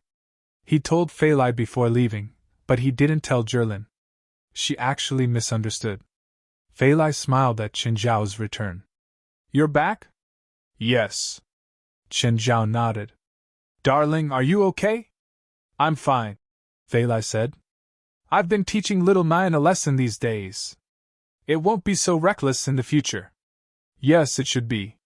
Chen Zhao nodded. Where is it now? I'll go teach it a lesson. It's playing with little three in the forest. Okay, I'll go see them. Chen Zhao entered the forest. Before he even took 2 steps, he saw 2 black and white things. Panda? Wait a minute, that's not right. Big Bear and Little Bear? Chen Zhao's eyes widened. Looking at the 2 little things, his face darkened. Phelan would never do something like that. Only little Jerlin could do it. But to be honest, Jerlin's dying skills were pretty good. They actually had some semblance of a human. Little Jerlin probably dyed them like this because she had watched cartoons. However, they were brown bears after all. Chen Zhao didn't want Jerlin to go overboard. He still had to wash the paint off their bodies. Little Nine! Chen Zhao yelled. A whistling sound came from the forest, followed by the rustling of grass and trees. Little Nine, Little Three, and the others had already arrived before him. Because Little Nine, Little Three, Little Two and Little One ate and lived together, their relationship was the best. Little Nine's head had already grown to a very large size. It was nearly 25 meters long, and its 9 snake heads were raised high. Little Nine, you did well that day. In the future, if anyone hurts Mom and little sister, they have to do the same. Chen Zhao tossed a demonic crystal to Little Nine. Roar! The 3 heads were all filled with envy and jealousy. Then, they looked at Chen Zhao with a wronged expression. It was as if they were saying, if I were here, I would definitely do better than Little Nine. Little Three, Little Two, Little One, you guys have to work hard to protect our family. Chen Zhao patted their heads. Little Nine was even more encouraged. Its intelligence wasn't low. It was even higher than mixed-blood demons like Princess and Walter. However, Little Nine wasn't a demon. It was a magical beast, a magical creature. But you can't hurt ordinary people, especially in front of Mom and little sister. Understand? Little Nine's 9 heads nodded at the same time. Wow, L.A. is so much bigger than Honolulu. Jamie's looked at the scenery along the way. The bus had been driving for more than an hour, but they still hadn't reached their destination. L.A. is 6 times bigger than Honolulu, Dowling said. A tourist city was a tourist city, after all. It couldn't be compared to an international metropolis like L.A. Boss, where are we going? The venue of the North American Psychic Contest. We're going there to report. The bus arrived at the suburbs of L.A. The vegetation was dense here. There was a building in front that seemed to be newly built. Jimmy was a bit surprised too. It seemed that the North American Illuminati had spent a lot of money this time. The venue was actually so big. A white-haired man walked out. He wasn't old, but he had a head full of white hair. Jimmy recognized him. He was the general manager of the North American Illuminati, Russell Nanda. Jimmy, long time no see. Russell Nanda walked up and gave Jimmy a warm hug. The guards were only a supernatural organization in the Hawaiian Islands, but their strength and influence were quite good. So, Russell Nanda naturally welcomed Jimmy and his guards at the entrance without holding back his enthusiasm. Welcome to the new headquarters of the North American Illuminati, Mystery Mansion. Huh! You're moving the headquarters to L.A. Of course, Russell Nanda said. The original headquarters in Orlando was also a big city, but its influence wasn't as big as L.A.'s. There are more opportunities and room for development here. Plus L.A. is a place with many supernatural incidents, so it gives us more opportunities. I heard that the supernatural organization's headquarters is in L.A. too, right? Jimmy asked meaningfully. Yes, but do I care about them? Russell Nanda snickered. Jimmy could tell how disdainful Russell was of the supernatural organization. Of course, he felt the same way too. The supernatural organization had participated in 2 of the previous North American psychic contests. In the past 2 years, the supernatural organization had made a fool of itself. Jimmy also looked down on the supernatural organization. Are they still participating this time? I did send them an invitation, but do they have the face to participate? Ha. Russell Nanda laughed. Let's go. Let's talk inside. By the way, can you tell me anything about the competition? Jimmy asked.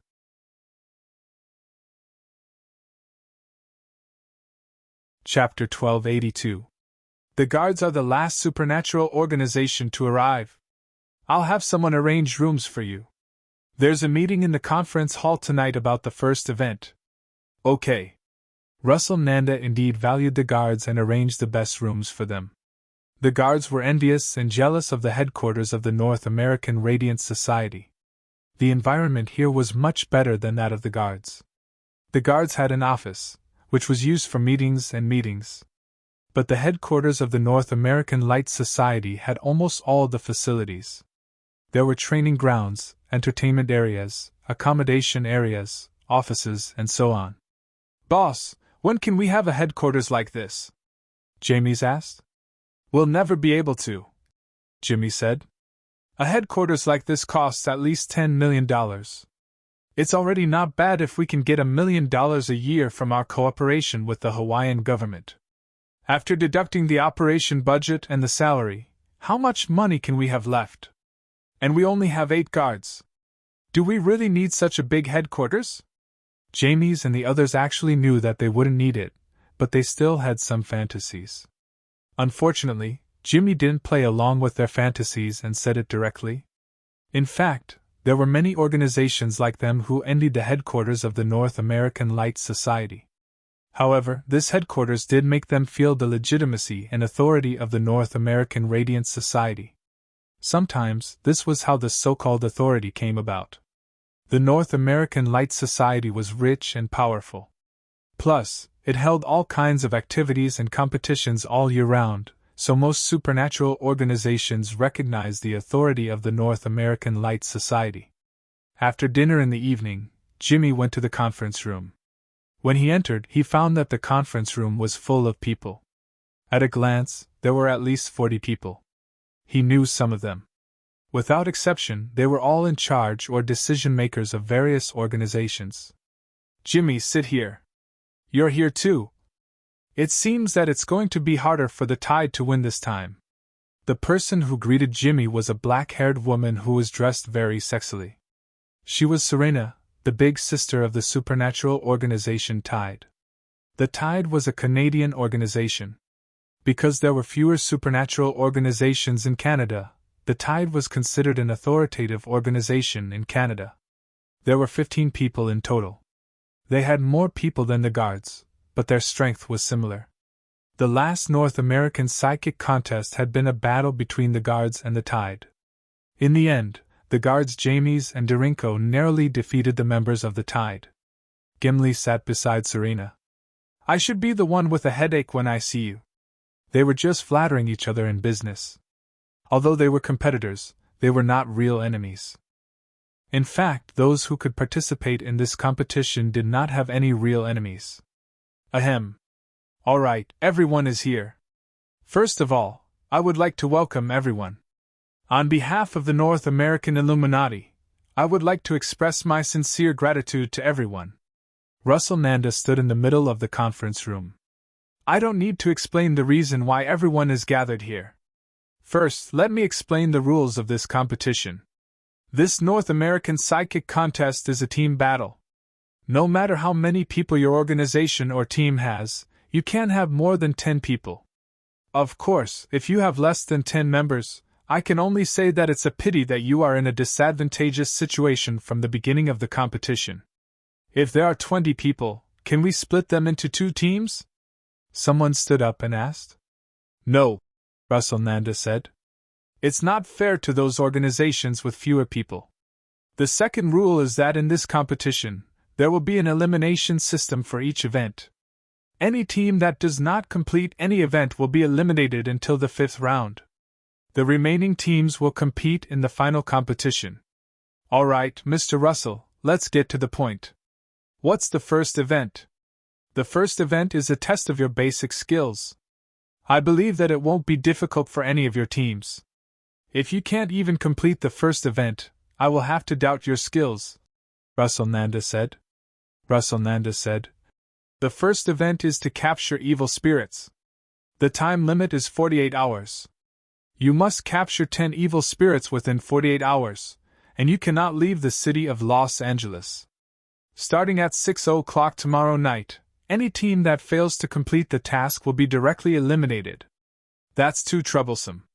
Why don't we start tonight? This competition has a certain level of danger. Tomorrow, I will have to sign a life and death agreement and insurance to ensure that if any accidents happen during the competition, the North American Illuminati won't be blamed. How troublesome. Those who can participate in the competition are definitely well prepared. No one will blame the North American Illuminati. Most people felt that the North American Illuminati was too troublesome. Since when did Russell become so fussy? That's why they are an official organization. We are not, Serena said. To be honest, if Tide had the financial support and manpower of the North American Illuminati, I would definitely do the same. Is it really necessary to sign an insurance agreement? If your people are injured or killed in the competition, how much compensation can your guards provide? If there's insurance, even if there's an injury or death, we can still get a considerable amount of compensation. Why not? Serena said. Okay. That does make sense. Kimberly had to admit that the North American Illuminati's approach was correct. Take the guard's funds, for example. If it was just an ordinary injury, he could still afford the medical expenses of his team members. However, if there were serious injuries, the guards really could not afford to pay for it. But since even the insurance has to be signed, I'm afraid this competition is not that simple. Mr. Russell. A white-haired woman came to Russell Nanda's side. Do the participating organizations have any objections? No. Most of them agree with our arrangement. It's a pity that the supernatural organization isn't participating. Otherwise, we can use this competition to humiliate them. Mr. Russell, it's not like there's no chance at all. Oh? What idea do you have? I heard that when the supernatural organization purified Mapleville, they didn't kill the evil spirits. Instead, they convinced them to become their subordinates and took them away. So, the supernatural organization must have a lot of evil spirits. TSK. Russell Nanda said in disdain.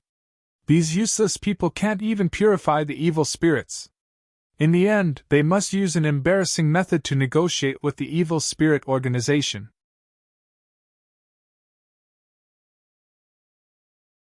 Chapter 1283. Serena, Jimmy said with a frown. We don't know anyone in Los Angeles. Where are we going to catch 10 evil spirits? They weren't worried about their combat ability. Usually, they dealt with evil spirits the most. However, they were dealing with supernatural incidents in Hawaii. They were completely unfamiliar with Los Angeles. They couldn't even recognize a single road. How were they supposed to find evil spirits? Evil spirits wouldn't wander around the streets.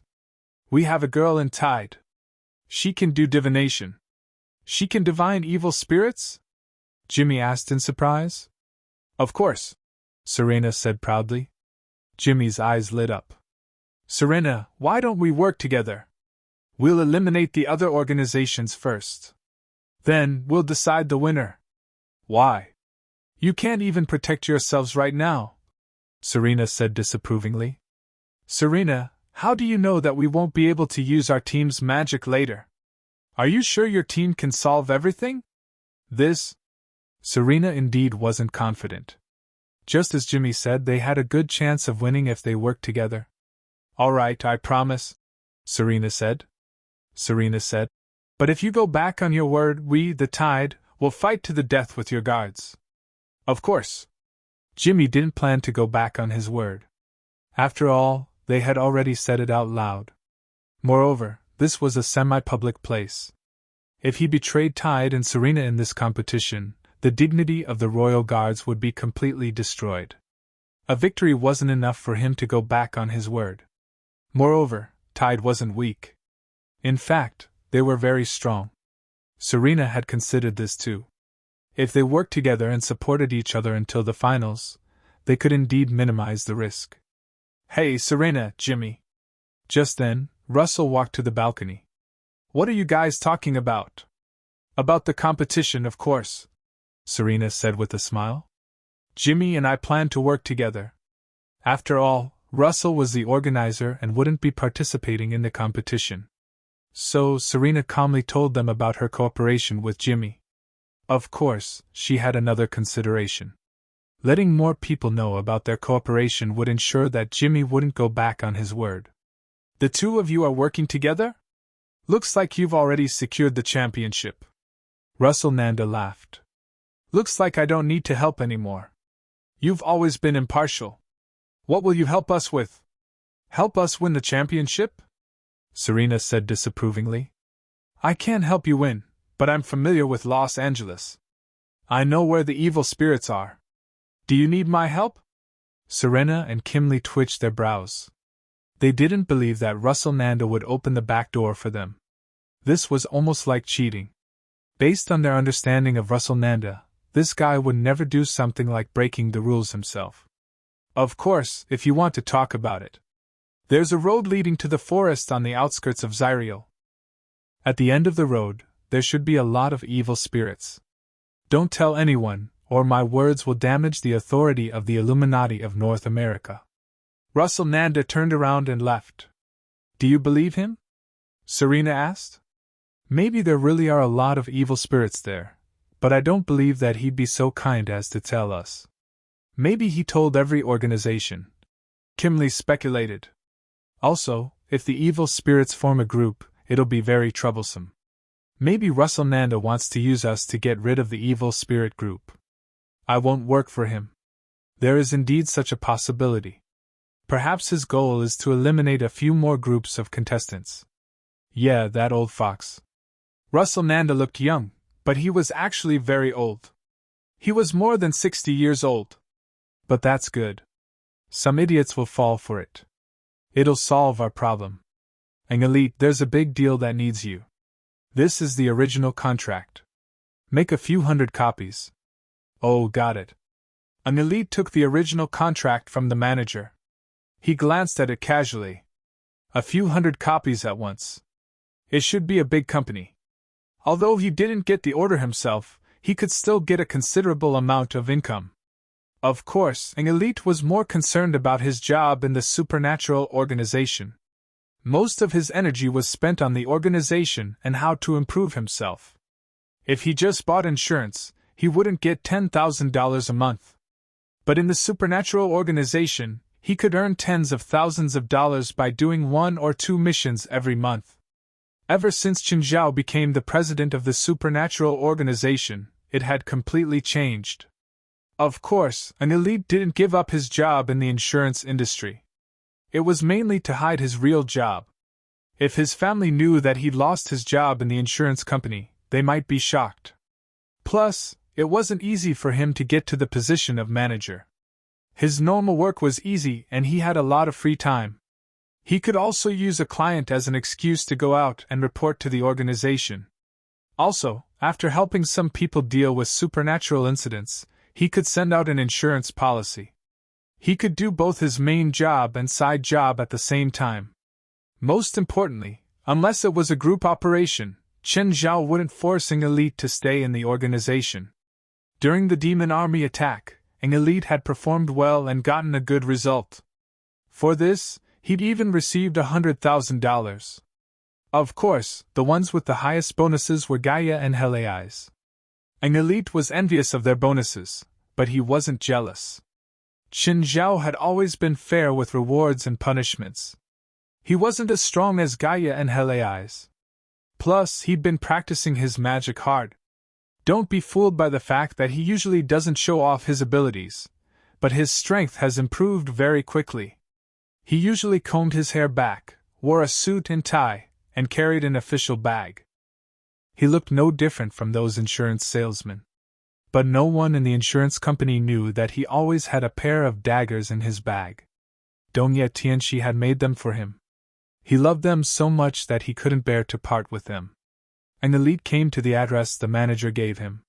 He looked inside and felt that the layout was like his own organization's headquarters.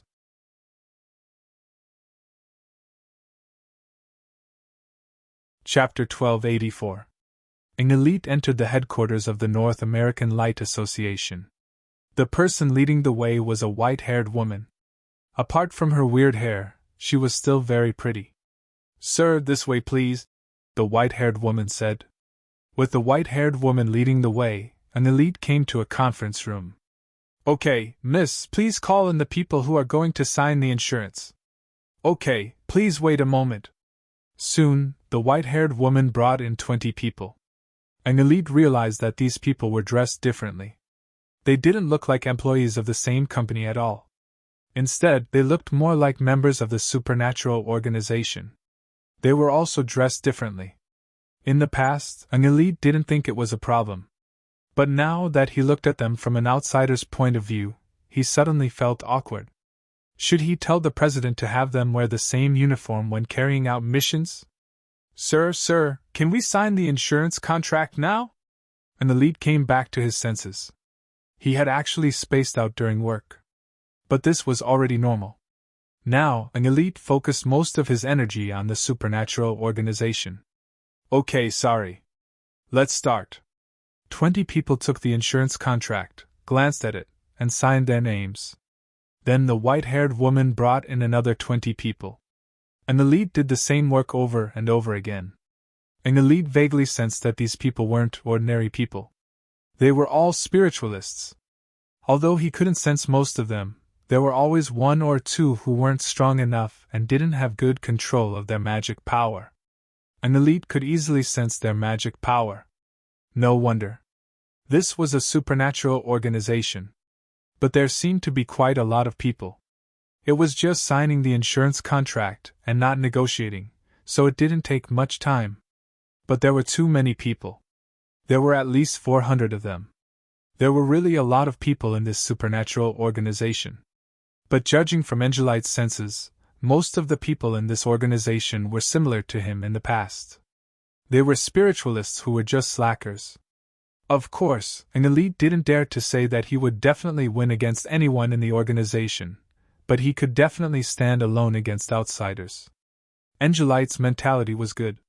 He felt that everyone had gone through that stage.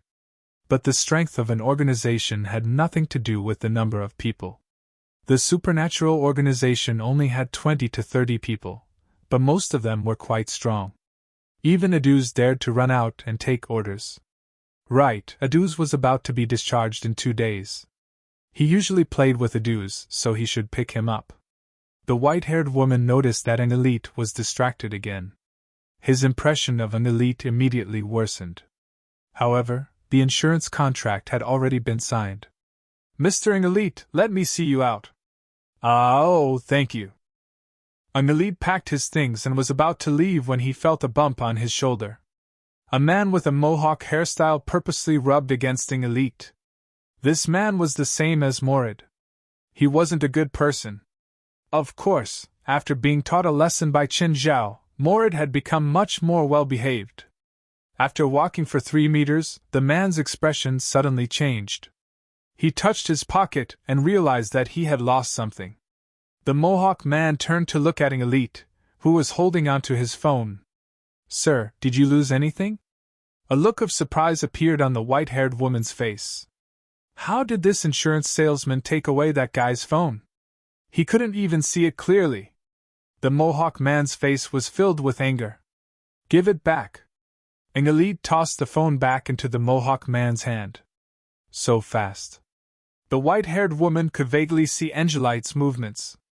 However, the Mohawk man wasn't happy. He felt like he'd been played. "Go die." The Mohawk man raised his arm and swung his fist at an elite. Angelite's arm suddenly turned into a blur. The next moment, a dagger appeared in his hand. At the same time, the dagger was pressed against the Mohawk man's neck. In the entire supernatural organization, an elite was the only one who could barely keep up with Chen Zhao's speed. In the past, Angelite's biggest weakness was that he couldn't maintain his super speed for long. But now, his speed had increased by at least 8 times and his control of magic was even better. It wasn't a problem for him to last the battle. He even asked the members of the lightning team to teach him fighting techniques. "You want to kill me?" Holding the dagger, an elite smiled at the Mohawk man. "So fast, too fast." The white-haired woman subconsciously took 2 steps back. If they clashed and the distance was less than 5 meters, she definitely wouldn't be able to dodge his attack. If she was within 5 meters, she would definitely die. She didn't even see how Chen Zhao had taken out the dagger and pressed it against the Mohawk man's neck. This guy was also a spiritualist. Furthermore, he was a very powerful spiritualist. "Say, sir, I'm joking with you." The Mohawk man was frightened. He could only bully normal people. He didn't expect an elite to be a spiritualist too, and a powerful one at that. Most importantly, he could feel Angelite's murderous aura. Speaking of this aura, an elite had learned it from Klaus. Apparently, Klaus had learned it from Chen Zhao too. When facing enemies or captives, one might not want to kill them, but one still had to maintain the murderous aura. This was to shock the enemy and make them submit and fear him. An elite obviously didn't plan to kill, but he'd learned 80% of the aura. With a smile on his face, an elite looked like a cold killer. An elite put away the dagger. The white-haired woman still couldn't see Angelite's movements clearly. An elite returned to the appearance of a commercial insurance salesman. The Mohawk man was so scared that his legs turned to jelly. Even when an elite turned to leave, he didn't have the strength to stand up. He felt that he could really be killed. The white-haired woman really doubted which one was the real an elite. "Mr. An Elite, you should know where this is, right?" "No. This is the headquarters of the North American Light Association. Are you interested in joining us? We really hope to have a powerful wizard like you." "Sorry, I still prefer my job as an insurance salesman." An elite wouldn't reveal his true identity so easily. Even his family didn't know his true identity, let alone others.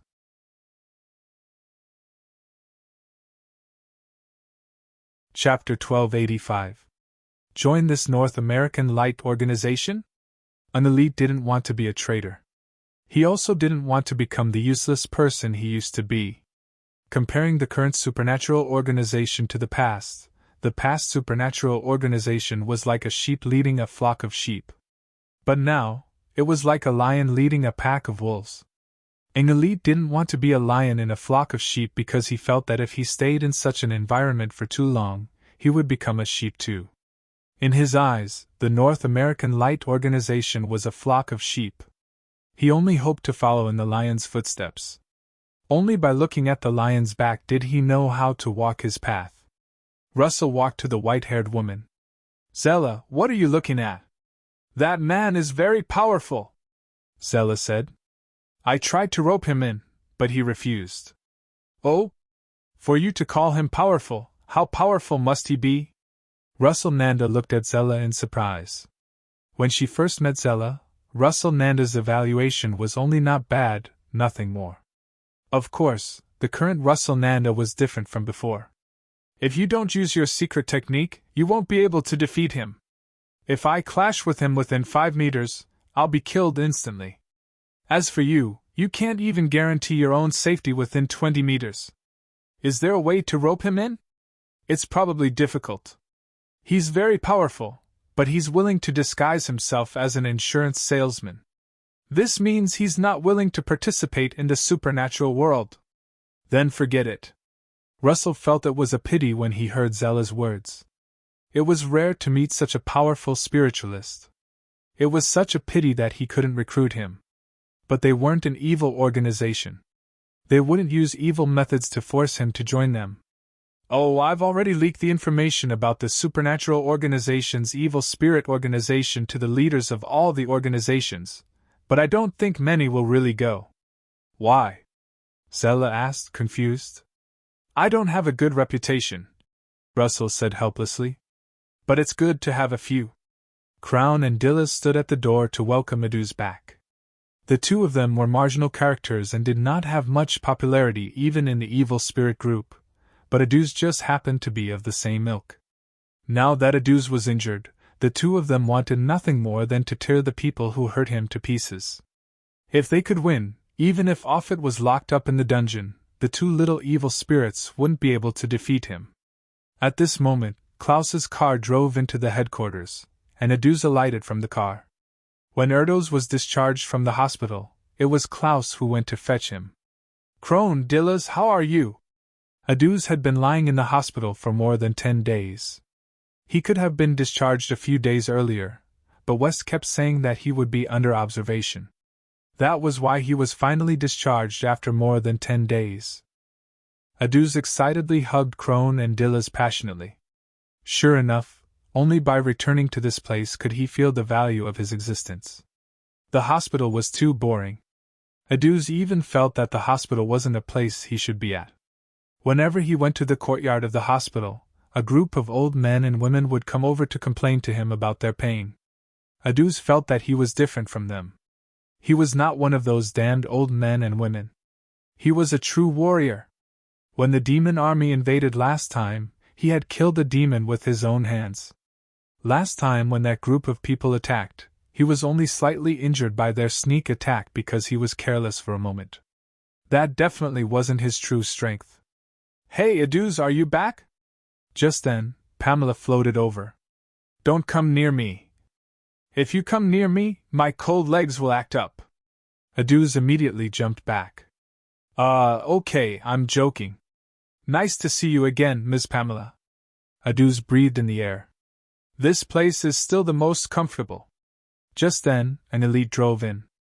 Aduz, why are you back? I didn't know you were discharged until I went to the hospital. Why didn't you tell me? It was Klaus who took me out of the hospital. Klaus, that bastard. I can leave the hospital on my own. I'm not an old man, I don't need you to take care of me.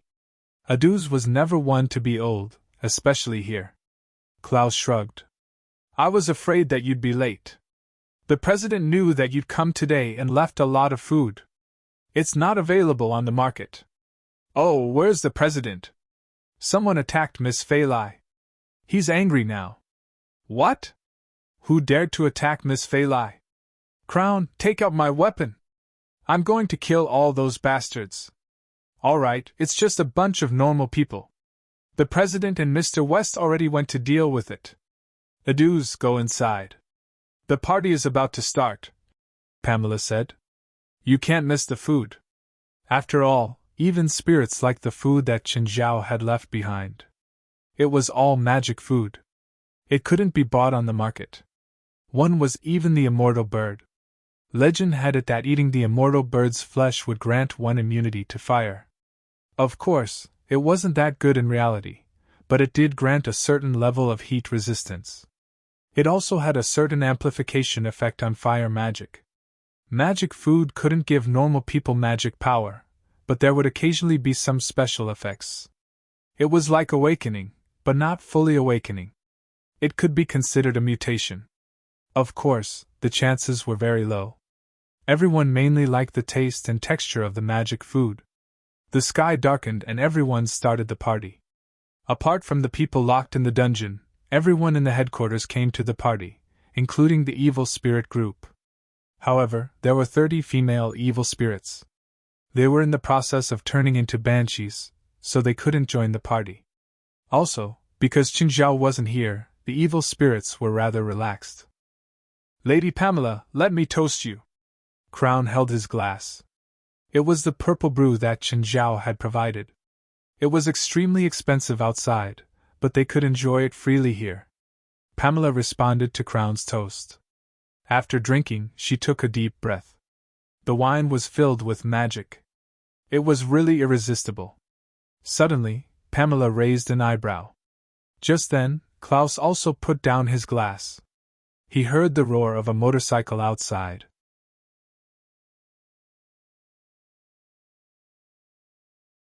Chapter 1286. The door of the headquarters was smashed open by a car. Just like the last time Offit broke into the headquarters. There was no greeting at all. This was a naked invasion. It was an enemy. There were a few commercial cars behind, all filled with people. They jumped out of the cars as soon as they broke into the headquarters. Pamela appeared in front of everyone. "Look, there's an evil spirit. There really is an evil spirit. Looks like Mr. Russell South didn't lie to us. This mission can be completed easily." One of the psychics had a weapon that looked like a gun aimed at Pamela. Bang! The gun didn't shoot bullets or energy. Instead, it was a net. The net covered Pamela directly. Pamela could feel that the net was special and had rune power on it. Pamela's expression immediately changed. "Ah!" Pamela screamed at the person in front of her. Boom! The person's body exploded. Blood and flesh splattered everywhere. Everyone was stunned. Instantly, all the spells poured toward Pamela. Pamela was even angrier. Her warning didn't work. She looked at the 30 or 40 people before her. Cold air suddenly surrounded Pamela. Her body suddenly relaxed, and she let out another shrill scream. The cold air turned into thousands of icicles along with the screams, spreading in all directions. The spiritualist at the front was the first to be hit. The moment he touched the icicles, his soul was pierced and his body shattered like ice. Seeing that things were bad, the spiritualists behind hurriedly used defensive spells. But they still underestimated how terrifying Pamela was. The tens of thousands of icicles destroyed everything. They were as unreasonable as a metal storm. The defensive spells could block one icicle or two, but they couldn't block 100 or 1,000. In an instant, the bodies and souls of the 40 spiritualists were shattered. Only puddles of ice were left on the ground. Just then, the car at the back suddenly started. It turned and fled out of the headquarters. There were 2 other people in the car. They'd come to join in the fun. But they never dreamed that they'd encounter such a terrifying evil spirit here. No, it definitely wasn't an evil spirit. There couldn't be such a terrifying evil spirit. That definitely wasn't the power of an evil spirit. It was a demon. Dozens of spiritualists were slaughtered in an instant. They didn't think they were hunting. He was sending himself into the tiger's den. Pamela saw the escaping car and shrieked again. The MPV was dismembered. Pamela floated above the car. After checking, she saw a pool of blood and flesh on the driver's seat. After confirming that there was no aura of a living person, he slowly turned around and left. After Pamela left, someone crawled out of the car. This person looked in the direction of the supernatural organization's headquarters and ran into the darkness. He was frightened, truly frightened. Audiobook fled back to the North American Light Society headquarters. "Audiobook, how come you're back so soon? Did the mission go smoothly?" Russell saw Audiobook return, but things seemed to be different from what he imagined. Audiobook looked a little disheveled. "Did something happen?" "Russell! I'm going to kill you! I'm going to kill you!" Audiobook suddenly lost control and pounced at Russell Nanda. Russell Nanda quickly stepped back. "What are you doing?" "Audiobook, I won't go easy on you if you do this again. It's you! You killed my friends. You asterisk show, you're sending us to our deaths." "Death? What happened?" "You don't know? You did it on purpose. You told us that there were many evil spirits there, but we only met one. But that evil spirit, she... What happened to her? There's so many of you and you can't even catch one evil spirit, right? She killed all of us. Not just my people, but everyone who went with us. They all died. They all died to that evil spirit. In just one move. She killed all of us with one move." "What?" Russell Nanda looked at Audiobook in shock. "How is that possible? You're not normal people. How can this happen?" "That's the truth. That wasn't an evil spirit at all. It was a monster. My friends, my brothers, everything I had, is gone." Audiobook roared and cried. Russell Nanda was deep in thought. His expression also became very ugly. How could it be? How could an evil spirit have such terrifying power? Could this be the reason why the supernatural organization couldn't cleanse Mapleville after so many years? If that was the case, everything would make sense. If such a terrifying evil spirit existed in Mapleville, it would indeed be difficult to destroy. In the end, they had to negotiate with the evil spirit group in Mapleville. But this way, the supernatural organization got a bargain. They'd actually obtained such powerful combat power. What a pity! If only this evil spirit could join the North American Illuminati. The next day, Chen Zhao came to the headquarters of the supernatural organization. He realized that the entrance was a bit messy. What happened? President, you're here. Adu saw Chen Zhao and immediately went over to greet him. What's going on? Last night, we had a party at the headquarters, and then these people broke in and attacked Lady Pamela. Then Lady Pamela got angry and killed everyone. Who are they? Chen Zhao didn't care about their lives. I don't know. Lady Pamela was too fast. When we came out, the battle was already over. Oh, forget it, Chen Zhao said.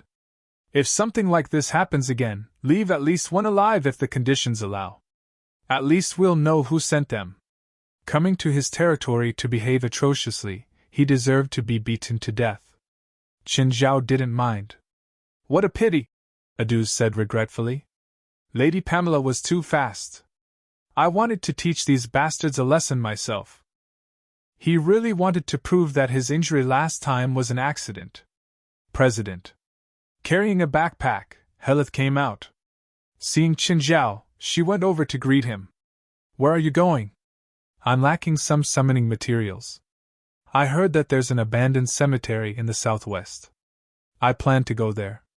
I probably won't be back tonight. I know that cemetery, Chen Zhao said. It's quite far. I'll take you there. Subconsciously, he still treated Helith like a child.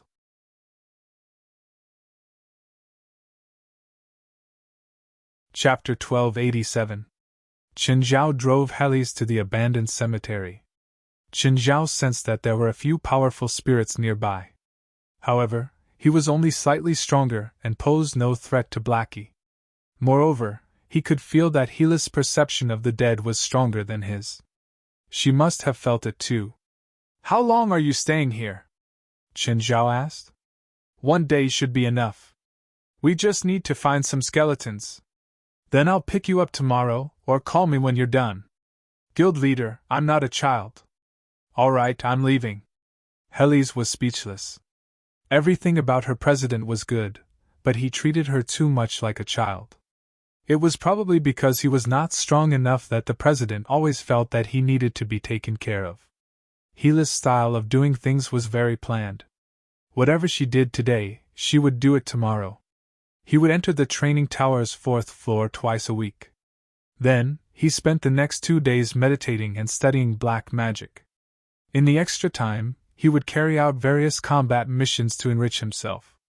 When Chen Zhao returned to the city, a bus suddenly passed by. Then Chen Zhao heard a scream. Looking back, he saw a head poking out of the bus window. It was the girl named Jomais. Hi, uncle. Chen Zhao immediately pretended not to see anything and left. Jamies immediately said to the bus driver, Stop the bus, stop the bus! Amy, where are you going? Let's go out and play, Jamies said. We're on a mission right now. We're competing, Kingsley said. It's just capturing a few evil spirits. It doesn't matter if I'm here or not.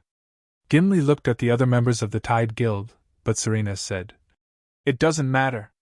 We're just capturing a few evil spirits anyway. We don't need so many people. Can I go with you? It's my first time in Los Angeles. I didn't even get a chance to go out and play, a female member of the Tide said. I'll go too. I'll go too. Several members who were about the same age as Jamies all wanted to go out and play. With Jamies taking the lead, they naturally didn't want to fall behind. Kinley looked at Serena. Serena looked helpless as well. He had thought that Xiaomi was alone. In the end, after she took the lead, a group of people followed suit. Forget it, all of you can go. You can play however you want. Billy, stay here. We need you for our operation. Yes, big sister. Billy nodded. Come back at night. Don't spend the night outside. Gimli was still a little worried about the children. Xiao Misai and the other young people all got off the car and went out to play in groups of 2s and 3s. Dorink had always been Jamie's follower. Jamies, where are we going? Let's go find that uncle. He should be very familiar with Los Angeles. Let him take us there. We don't know him that well. Who said we're not? We even saved him before. Have you forgotten? That doesn't count as saving him. The person who kidnapped him didn't intend to kill him, said Dorink. I don't care. We saved him anyway. Let me see where he is now. Jamies closed her eyes for a moment before opening them again. Turn right at the intersection ahead. We have 2 legs. He's driving a car. Can't we hail a taxi? After driving for more than 10 minutes, he suddenly felt a car following him. He glanced at the rearview mirror. It was a taxi. Qinzhao parked by the roadside and saw 2 girls run out of the car. Qinzhao immediately wanted to run back, but it was too late. Hey, uncle, we meet again. We're really fated. Who's fated with you? How did you know I was here? Would you believe me if I said we know magic? Ha! Qinzhao had already known that they were witches at the airport in Hawaii. Thinking about it carefully, it wasn't surprising that they could find him with magic. You really don't believe me? Jamies looked at Qinzhao's smile. But it's normal. Most people don't believe that magic exists in this world. Why are you looking for me? Take us out to play. I'm not free. What do you want to do? Work. What do you do for a living? University professor. Liar. There's no professor as young as you. You finally admit that I'm young. Let's go. I'll treat you to dinner. The food here is really good. Jamies wiped the grease off her lips in an unladylike manner. This place must be really expensive, right? It's all right. The minimum spending at Marina Restaurant was $800. Those who could come here would usually spend more than $3,000. It was noon, so there weren't many people in the restaurant. But at night, it was hard to find a table here. Uncle, you're rich, right? From Jamies's point of view, Qinzhao must be very rich since he took them to such an expensive restaurant and a private room in a first-class cabin. Yes, I do have some money. Do you want to sponsor us? If you have any trouble in the future, we can help you solve it. No need. I believe I can solve any problem myself. If I can't, you probably can't either. That's not for sure. You don't even know our abilities. Well then, go kill the one in the White House. See? If I can't do it, you can't do it either. Don't joke around. We're not terrorists or killers. Does that mean that apart from that, you can do everything else? Of course. We don't kill people. Okay, I need money. Go rob 100 million from the bank and give it to me. Pfft. If I have that ability, why would I need your sponsorship? See, I need money. You can't do it either. Show, you're messing with us. No. Look at my serious eyes. Why don't I see your serious eyes at all? Okay, are you full? I have something else to do. I'm a man of my word, Jamie said. If you really have something you can't solve, you can find us. Qinzhao looked back at Jamie's and Dorinko. He only smiled and left. At the same time, the bus stopped outside the abandoned cemetery. Kingsley, Serena, and Billy alighted and realized that there were 2 more buses parked in front of them. Just like their bus, they were both from the North American Illuminati. The drivers were also from the Illuminati. Serena frowned. Someone got here before us. Are we still going in? Kingsley asked. Billy, are there many evil spirits inside?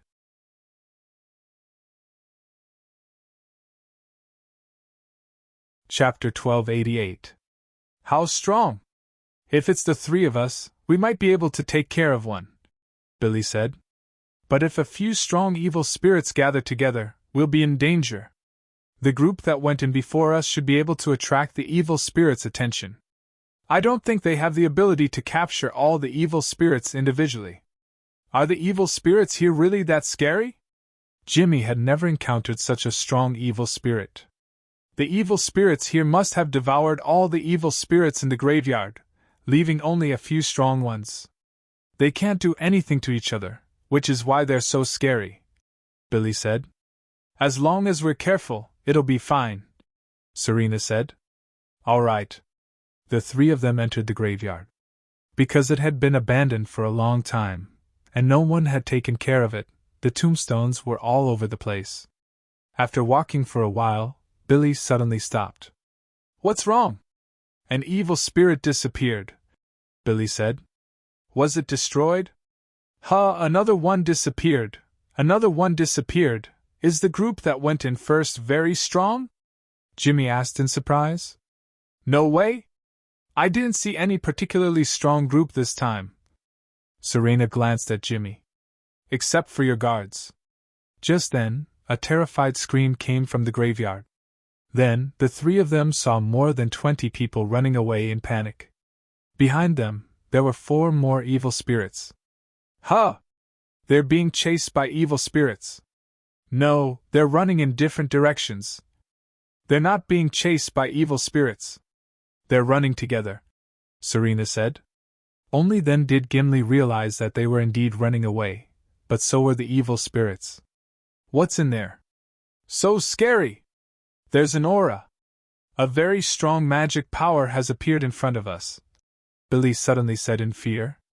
Kingsley and Serena also sensed the powerful magic. They looked into the depths of the graveyard and saw a girl in black standing there.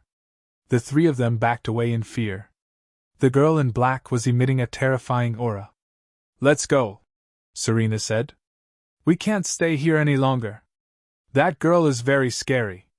We'll be killed by her. Kingsley and Billy thought so too. This magic made it impossible for them to resist. It was better for them to escape as soon as possible. The three of them left the cemetery. Fortunately, the girl in black did not chase after them. Another group of people had also escaped. Some of them could no longer stand up and were lying on the ground, panting. Are you body from the new era? Serena looked at one of them. She recognized one of them. She had interacted with him before. Serena, why are you here? Just like you guys. What's going on? We heard that there were evil spirits here, so we came to capture them. When we arrived, we discovered that the evil spirits were surrounding that black-clothed girl. We wanted to help, but that black-clothed girl chased us away. I wanted to teach her a lesson, but what was the result? That black-clothed girl accidentally killed 2 evil spirits. Slip up? What do you mean?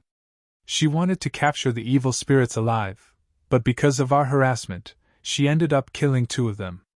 Then, she took it out on us and even injured Nyan. What's with that black-clothed girl? Do you know her? Is she also one of the contestants? I don't know her. I've never heard of such a terrifying witch. I don't think she's one of the contestants, Kimley said. If she is, we don't have to compete anymore. Everyone fell silent. Indeed, just the black-clothed girl's aura alone was enough to make them stop. According to Body, the girl was actually facing a few powerful evil spirits by herself and still had the upper hand. Moreover, if the black-clothed girl wanted to eliminate those evil spirits, she should be able to do so easily. Let's go. Let's leave this place. If that black-clothed girl comes out, it'll be troublesome.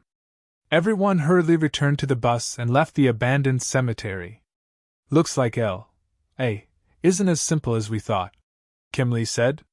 The world is so big.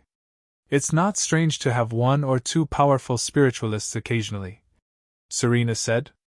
Maybe she's the only one in all of L.A. Don't you know what happened last night? Know what? 4 organizations went to the place Russell Nanda provided, but only 1 escaped. That survivor has been sent to the hospital by Russell Nanda, and he doesn't allow us to contact him. What about the others? They're all dead. The person who asked for it was screaming along the way. Many people heard him. Russell Nanda probably wouldn't do that. Even if he wanted to eliminate the contestants, he wouldn't send them to their deaths. I suspect that even Russell Nanda didn't expect this. Things have gone out of control, Kimley said. Maybe Russell Nanda's initial goal was to eliminate a few groups of contestants, but something unexpected happened and caused casualties. Looks like we have to be wary of Russell Nanda. Be careful not to be led into a ditch by him. Indeed. I don't know what kind of enemy they encountered. So many people died. For example, that black-clothed girl has the ability to kill all of us. Yes. Luckily, we escaped quickly. Luckily, they had an evil spirit compass like Billy. Within the 48 hours, they finally caught 10 evil spirits. However, there were many contestants this time, and they all had their own abilities. Even the stupidest method was to find a local guide to find the so-called haunted houses or haunted places. So, most of them completed the mission. When they gathered in the conference hall for the second time, Kimley realized that half of the people were gone. Seems like many teams have been eliminated, Kimley thought. Russell Nanda came. He acted as if nothing had happened. First of all, congratulations on completing the first event. Now there are 25 groups left, which is 250 people. Now, I'll explain the second event.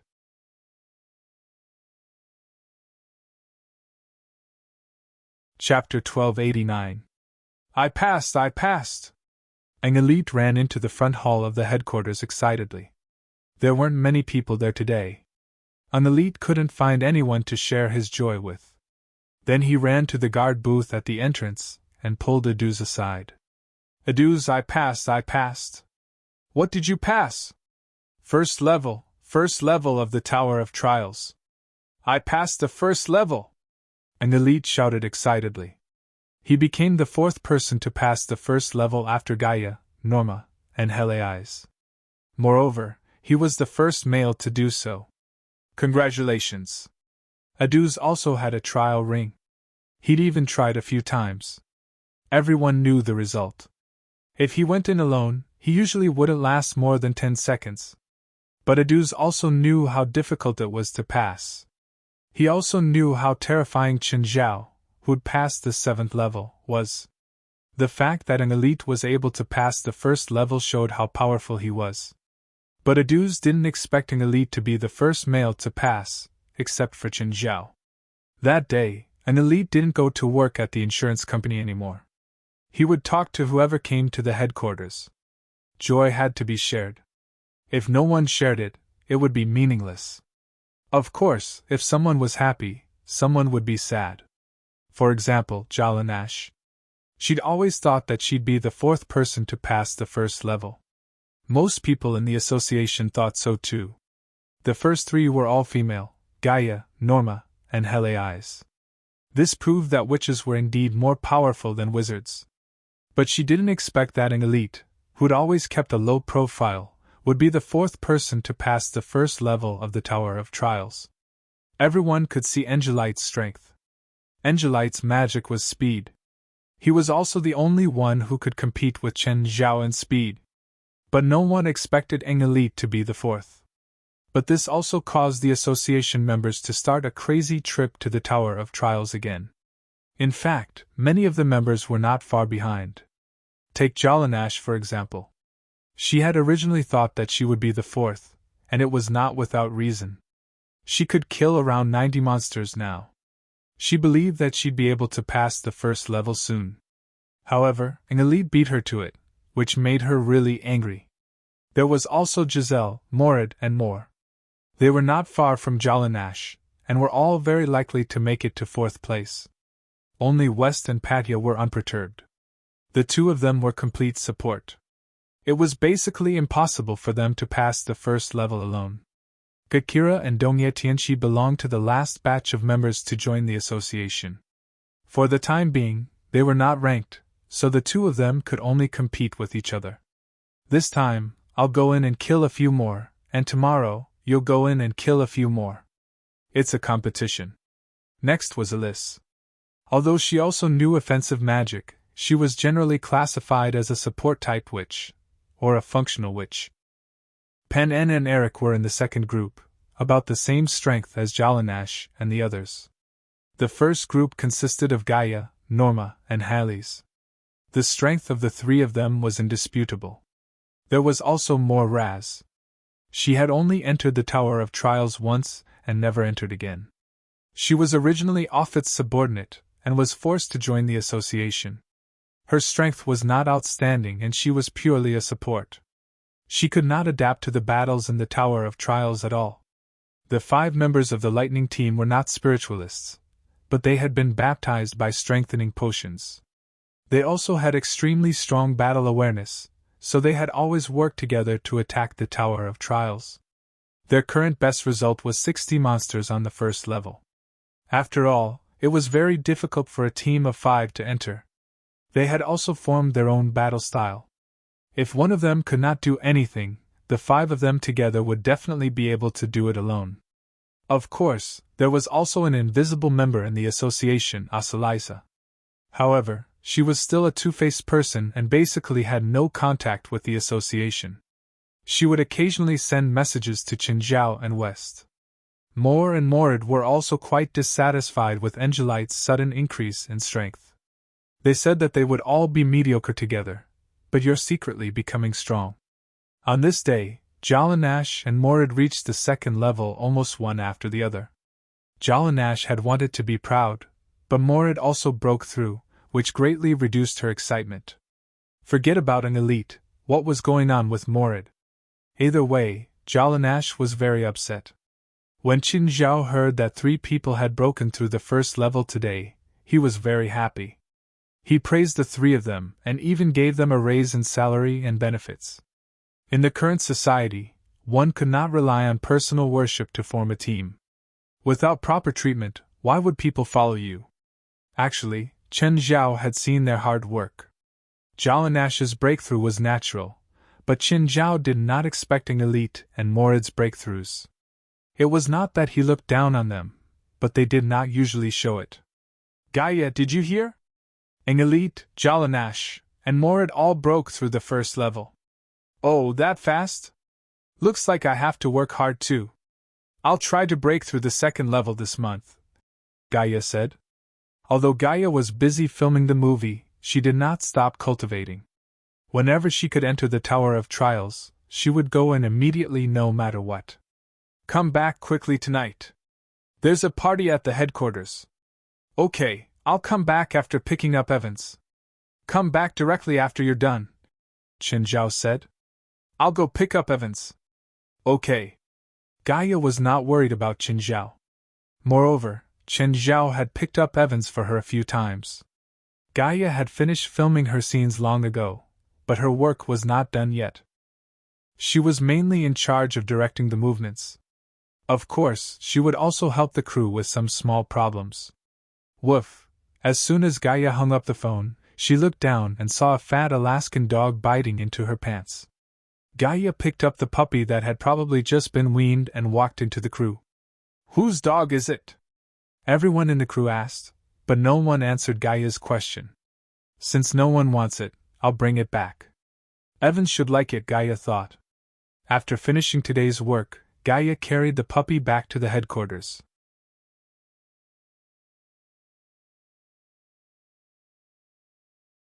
Chapter 1290. The dog is in the car in front? Yes, that's what the North American Illuminati's magic beacon shows. The North American Illuminati is really troublesome. If they give everyone a tracking magic beacon, what's the point of the competition? The North American Illuminati wants us to fight for the same goal, the driver said. The driver said, if each team can only find 4, then all the participating teams will be eliminated. However, this will definitely not happen. There will definitely be a few strong teams that will gather first, and the slightly weaker teams will have to compete. The North American Radiant Club wants to ensure that those with potential advance first, and then eliminate the weak teams. Boss, are we a weak team then? We're Wolf Deity. The big man in the passenger seat snorted. We're not those weaklings. Their organization was called Wolf Deity, and they were different from ordinary supernatural organizations. Wolf Deity was a mercenary, so they had rich combat experience. The second event of the North American psychic competition was to find and capture 5 mixed magical creatures. Wolf Deity's boss, Lone Wolf, thought that every member was an elite and did not need to search in groups, so the 10 members were divided into 5 groups of 2. Hey! Lone Wolf suddenly saw another car drive past. Fuck, competitors are here. Boss, they seem to have a lot of people. What should we do? Chase the car in front and stop it, Lone Wolf said. Here? Of course, hurry up. Grab the thing and leave, Lone Wolf urged. There's no one else on the road. Oh, okay. The driver could only speed up and rush to the car in front. He turned the steering wheel and stopped the car in front. But just then, the car that had been chasing the same target also stopped. It was not the group that Lone Wolf had found, but 4 or 5 groups that had all bumped into each other. Gaia saw that she had been stopped by an unfamiliar car and frowned. After she left the set, she had felt a car following her. She just could not figure out who it was. Revenge? Or some kind of robber? Gaia carried Jamie out of the car. Just then, a dozen people got out of the 4 or 5 cars. There were men and women, dressed in all sorts of strange ways. Gaia was a little confused. Were robbers nowadays so unconventional? Kinley and Serena cooperated as usual. Both sides had agreed that after one team found 5 hybrid magic creatures, they would help the other team search for them. There are so many competitors. How could it be such a coincidence that they are all gathered on the same target? Serena said in a low voice. I reckon there will be a huge battle soon, Jimmy said with a frown. This was only the second round, and they were already going to start fighting? Don't do anything first. We'll take over after they're done. Serena clearly wanted to reap the benefits. They're not idiots. Who wouldn't want to reap the benefits? Gimli said. There's really someone who's an idiot. Heh. The person who stopped the car, Lone Wolf, is an idiot who only knows how to use force. He will definitely rob it later, and after that, the others will definitely stop him, Serena said. Indeed, just as Serena had guessed, Lone Wolf swaggered toward the woman. Who are you people? Gaia shouted. None of your business. Give me the dog in your arms. Lone Wolf walked in front of Gaia and reached out to grab Jamie, who was in Gaia's arms. Gaia single-handedly grabbed Lone Wolf's wrist. Is this dog yours? Cut the crap. Lone Wolf raised his leg and kicked Gaia's stomach. Gaia took 2 steps back. Lone Wolf was a little surprised. He was an enhancer. Even though he hadn't used his full strength in that kick, it definitely wasn't something an ordinary person could withstand. However, this tall woman only took 2 steps back. Not bad. You can withstand my kick. Lone Wolf suddenly sped up and charged toward Gaia. Gaia was already enraged. She looked at the charging Lone Wolf. Bang! With a punch, half of Lone Wolf's face caved in, and he lay on the ground, motionless. Whoosh! Suddenly, there was the sound of something cutting through the air. Gaia twisted her shoulder, but she couldn't dodge the sneak attack. Her shoulder was cut by a crossbow bolt. Gaia's expression immediately darkened. These weren't ordinary people. The surrounding atmosphere had also become heavy. Gaia's body emitted a violent aura. This aura brought with it an oppressive feeling. Everyone was out of breath, and it also stimulated everyone's nerves, making them restless and agitated. So scary! This woman isn't ordinary! Kim's expression changed slightly. Serena's face twitched slightly. She was trying her best to resist this violent feeling. Kill! Everyone roared at the same time and charged toward Gaia. They were forced to do so by her aura. But in the next instant, a wave of heat erupted from Gaia's body. There was also an oppressive feeling that was 10 times more terrifying. Scram! Everyone was instantly sent flying. Rings of fire appeared around Gaia's feet. Everyone fell to the ground pathetically as they looked at the godlike Gaia in horror. Even Gaia was somewhat surprised. She had actually comprehended a deeper level of bloodline power, Dragon's Aura. In the past, Gaia could also release Dragon's Aura, but it was different now. In the past, her aura was restrained and not released. Now, however, her aura had been achieved. Gaia looked at the injured people on the ground and snorted coldly. She returned to the car and drove away. For the dozen people present, this was definitely an extremely humiliating experience. But they were filled with despair toward that tall and big woman. That godlike power wasn't something that humans could hope to achieve. Too scary. Kim was the least injured, and he was standing at the back. He helped Serena up. "Serena, how are you?" "I'm fine." Serena suddenly spat out a mouthful of blood. But this mouthful of blood had spat out the pent-up pressure in her heart. Her body was a lot more relaxed. "Damn it, who is that woman? She's too scary. Is there anyone in this world that can be her match? Maybe the girl in black we met in the abandoned cemetery during the day can. There are two such terrifying spiritualists in the same city. I can't imagine it. Los Angeles is more dangerous than we thought." Kim and Serena weren't in the mood to look for mixed-blood magical creatures anymore. They dragged their tired bodies back to the headquarters of the North American Light Association. Russell Nanda hurried over. "Kim, Serena, I heard that you met a powerful spiritualist outside?" "Yes, very powerful." "You two can't defeat her even if you join forces?" Russell Nanda had heard about this from others. He didn't expect that there would be such a powerful spiritualist in Los Angeles that he didn't know about.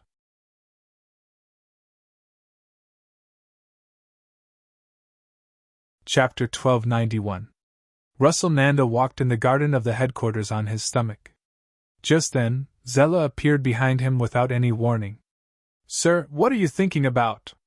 "The supernatural world in L.A. is deeper than I thought," Russell Nanda said emotionally. Russell Nanda sighed. "Let's not talk about the spiritualist who sold insurance a few days ago. Today, I heard that two extremely powerful spiritualists have appeared. One is a girl in black and the other is a tall woman. Logically speaking, these two people shouldn't be unknown, but we have never heard of them before coming here. Yet they are so powerful that it makes one's hair stand on end. Why don't I ask around and see if I can recruit them into our team?" "Go."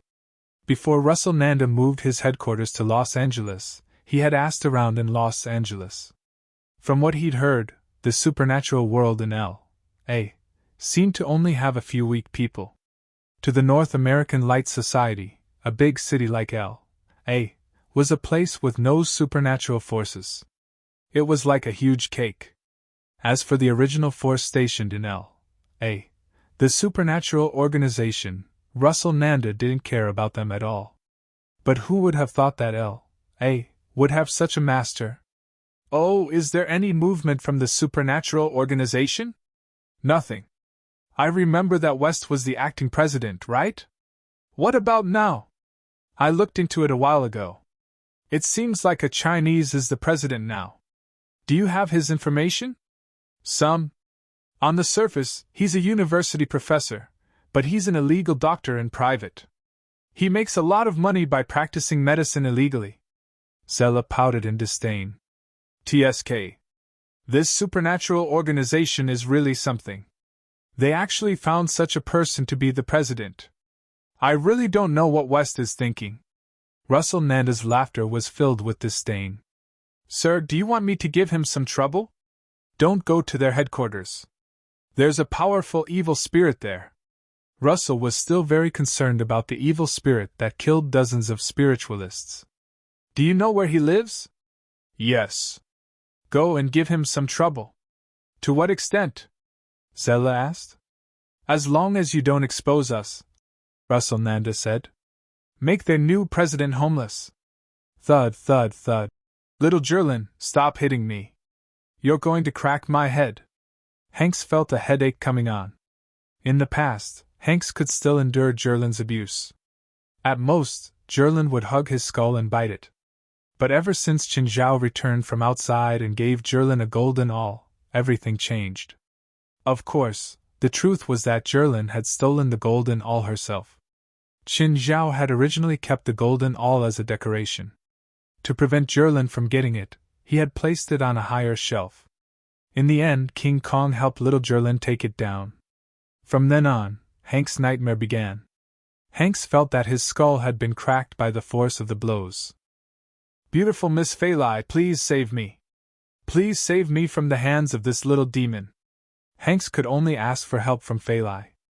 Phalai, on the other hand, was studying the Book of Changes, ignoring Hanks's pleas. "Someone save me!" Hanks wanted to cry but had no tears. This pair of mother and daughter were really cold-blooded and heartless. "Miss Phalai, do you want to hear my adventure stories?" Hanks asked. "Not interested. Chen's adventure stories are better than yours." At first, Phalai was still interested in the so-called Treasure Island, but she slowly lost interest. Of course, the main reason was that she was pregnant. Hank's adventure stories were all the same. It was always about how he experienced difficulties and finally found the so-called treasure. He might as well watch those old-fashioned adventure movies.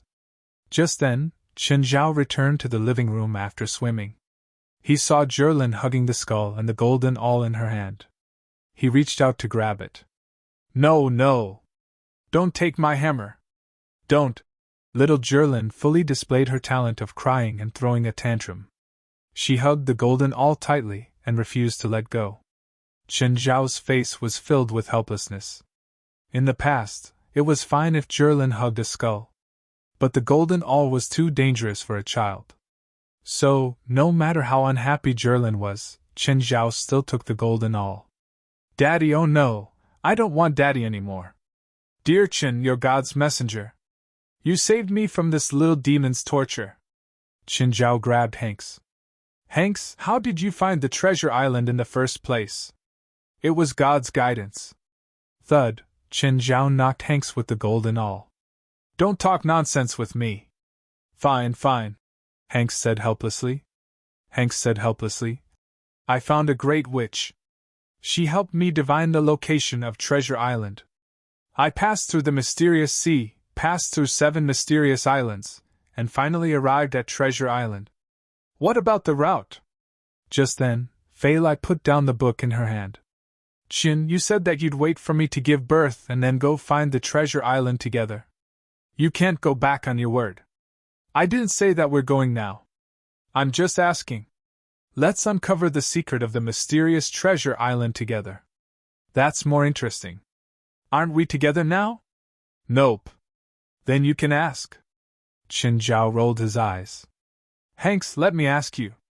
Which mysterious sea are you talking about? And what are the 7 mysterious islands?" "The mysterious sea is not any known sea. Only that which can guide a ship into the mysterious sea. In order to guide my ship into the mysterious sea, that great witch turned into a petrel. After bringing my ship into the mysterious sea, she disappeared from this world forever. Now that satellites cover the entire world, there's no mysterious sea. I don't know what satellites are, but the mysterious sea doesn't exist in this world." When the ship entered the mysterious sea, my crew and I saw countless magical or terrifying sea creatures, as well as the 7 mysterious islands. "Then tell me about the 7 mysterious islands." "I've only been to the first island, the Petrified Island. I saw the legendary Medusa there. Half of the crew was petrified and stayed on the Petrified Island forever. After that, I didn't dare to go to the other islands anymore.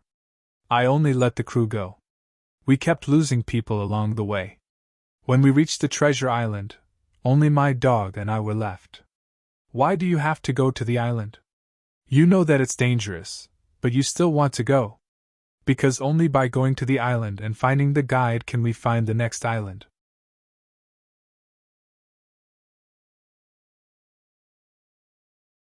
Chapter 1292.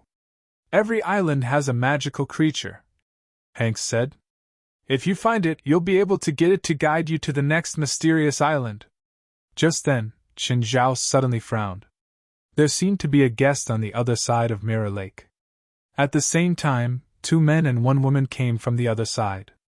All 3 had white hair. Zella glanced at Hoi beside him. "Hoi, that person's house is in front.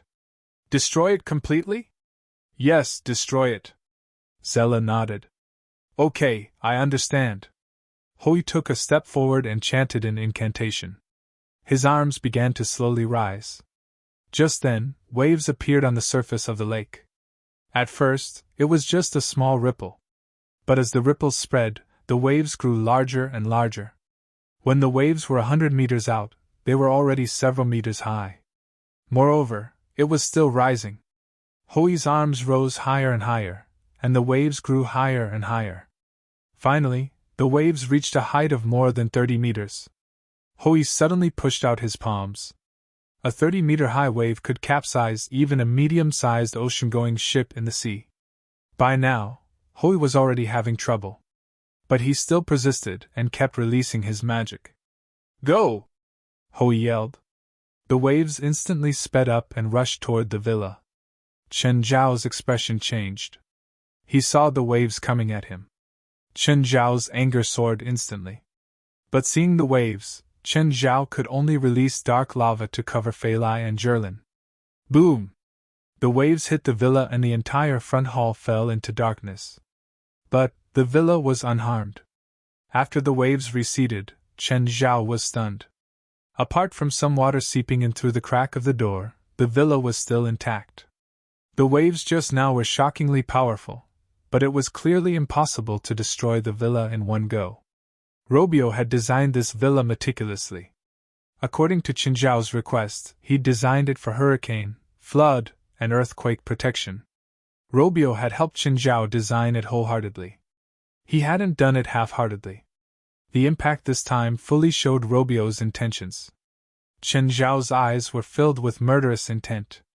Hugging Fei Lai and Zhilin gently, he turned back to look at Fei Lai. "Chen, what's going on?" "It's fine. Maybe someone's messing around here. I'll go take a look." Chen Zhao handed Zhilin to Fei Lai. "Hui, why isn't it working?" "That villa is stronger than I thought," Hui said helplessly. "Can you do it again?" Zella asked. "I can't unless I use a secret technique." "Then I'll." Zella was just about to use the secret method. Suddenly, she felt a dangerous aura. A three-headed hound had appeared in the forest by the shore. It was a Cerberus. Zella instantly bristled. At this moment, another white-haired man stepped forward. "Appleton, stop it!" Zella said solemnly. But at this moment, there was a rustling sound in the grass on the right. The three of them turned around and saw 9 huge snake heads poking out of the grass. The surface of the lake suddenly rippled, and a giant object rose from the water. That one was so big that it made one's scalp go numb. The moment Amon came out of the water, Zella, Hui, and Appleton finally realized that they were in big trouble. Zella saw a figure standing above them. "This person is flying? When did he appear?" Chen Zhao slowly descended from the sky. "Welcome to my house." Chen Zhao looked at the three with a smile. "Can I know why you're here? And your identities?" "Sir, I'm sorry," Zella said calmly. "We were practicing magic here. We lost control just now." Her tone was sincere and apologetic. "I see." Chen Zhao scratched his head. "My house has been damaged and suffered heavy losses, so I need some compensation. Can you tell me which organization you're from? At least I can ask for some compensation from your organization." "We're just idle spiritualists," Zella said. "We're not organized." Suddenly, a wave of heat hit them. The three were shocked. A fiery red figure charged over and pushed Hui to the ground, opening its mouth to bite. Seeing that Hui was attacked, Zella and Appleton were about to attack. But the next moment, a sword struck. Zella's arm flew up. "Sorry, my pet didn't seem to be full at noon." Chen Zhao watched as Abitos tore off Hui's flesh. Hui screamed in pain. "Now, can you tell me which organization you're from?" "North American Illuminati," Zella said, holding his arm, his face pale. Chen Zhao took out his phone. "West, gather everyone." "That's right, everyone, I'm going to kill someone today." "Oh, right, what's your address?" "You think I'll tell you?" North American Illuminati headquarters. Russell Nanda's expression changed. "Hui's dead." Just then, 2 white-haired men rushed into Russell South's office. Sir, Hoey's dead. Yes, I felt it. What happened? Who killed Hoey? Where did he go? Russell did not answer his subordinates. He picked up the phone and called Zella. Hello? A stranger's voice came from the other end. Who are you? Russell asked, frowning. You sent people to attack me and my family. How come you don't even know who I am? How's Zella now? You'll know soon. I'm warning you, Russell growled. If you dare to hurt Zella, I won't let you go. Oh. I want to try my courage. The tone on the other end was frivolous. Stop right there and then. Zella's pregnant. Hearing the words, Qin Zhao froze. He glanced at the pale-faced Zella. After a moment of hesitation. Can you tell me your address? I want to return this pregnant woman to you. If you dare to come, then come. Russell gave the address to Qin Zhao. Sir, what's going on?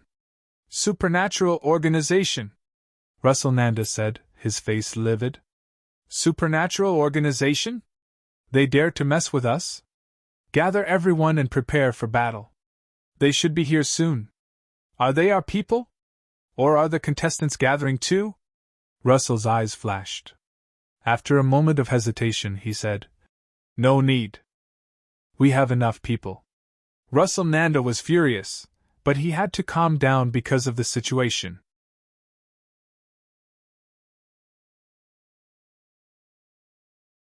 Chapter 1293. What's wrong with the North American Illuminati? They look like someone owes them money. I don't know. I saw them wearing a lot of weapons just now. It looks like they're going to fight someone.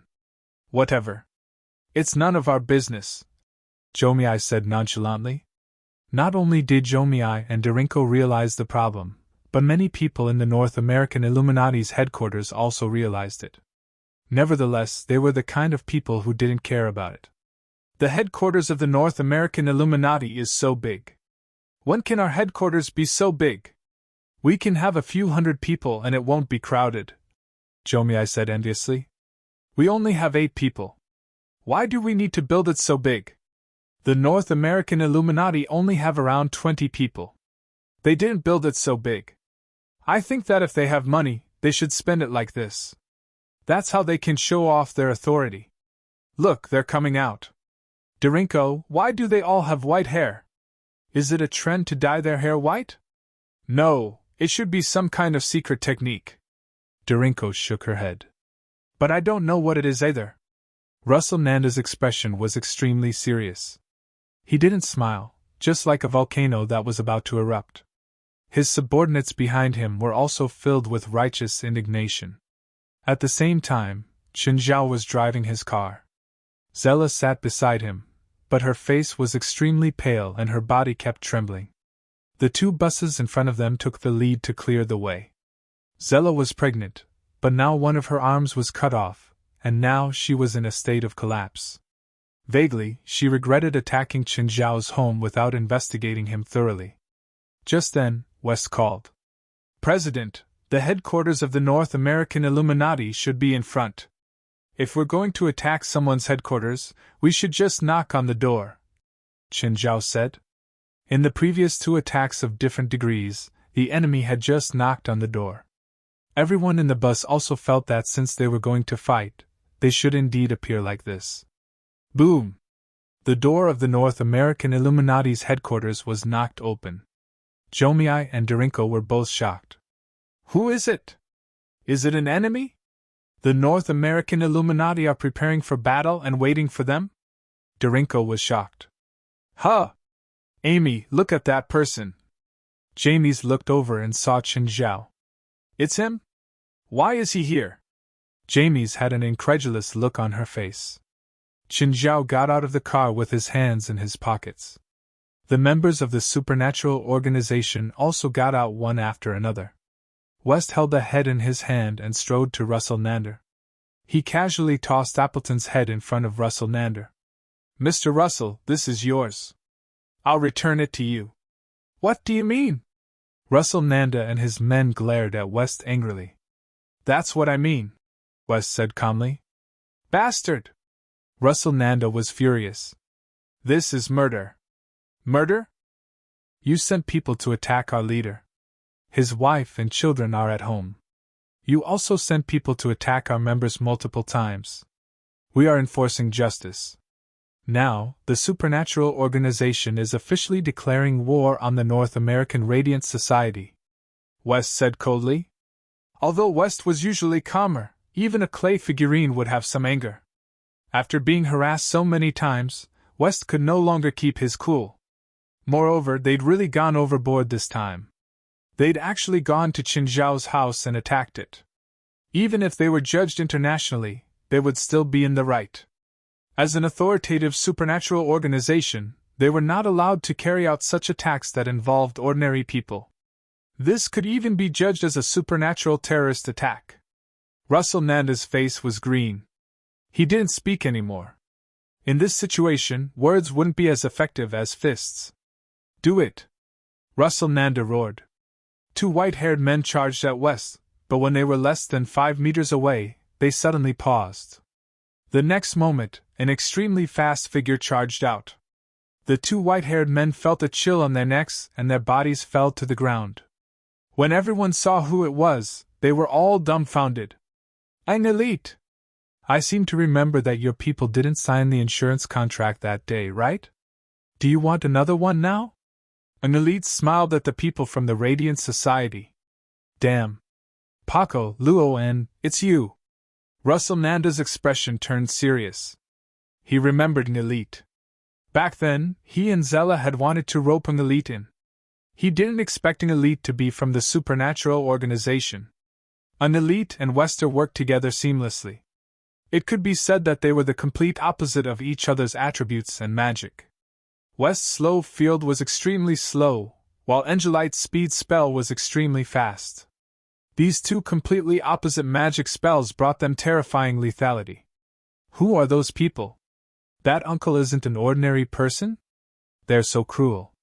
They killed 2 people from the Radiant Society as soon as they met. Qinzhao turned to look at Jamies and Darinko, who were standing on the grass not far away. He smiled. Dragging Zella, he walked toward the 2 girls. Hi, little girl. Qinzhao greeted the 2 girls with a sincere smile. I didn't expect to see you here. Seeing Zella in Qinzhao's hand, Russell shouted, Get Zella back. A white-haired giant charged at Qinzhao, holding a huge axe several meters long. Arg. Kid, die. Seeing the giant charging at them, Jamies and Darinko paled in fright. Watch out. But Qinzhao didn't seem to notice the terror coming from behind. The next moment, a fiery red figure charged out. Just as the giant was about to attack Qinzhao's back, it crashed into him. The giant man flew dozens of meters away and smashed heavily into the wall of the headquarters. The entire wall collapsed with a loud bang. Gaia's entire body was burning with flames. She crossed her arms in front of her chest, like a god born from the flames. She emitted an inviolable dignity and surging pressure. When the contestants in the headquarters saw Gaia, many of them were horrified. They'd realized that Gaia was the terrifying woman from the previous night. You 2 are from the North American Illuminati? Qinzhao asked Jamies and Darinko. Jamies and Darinko shook their heads at the same time. No. You're tuning into the Phoenix Knights YouTube channel. Don't forget to subscribe and join us on this journey to catch the most captivating stories.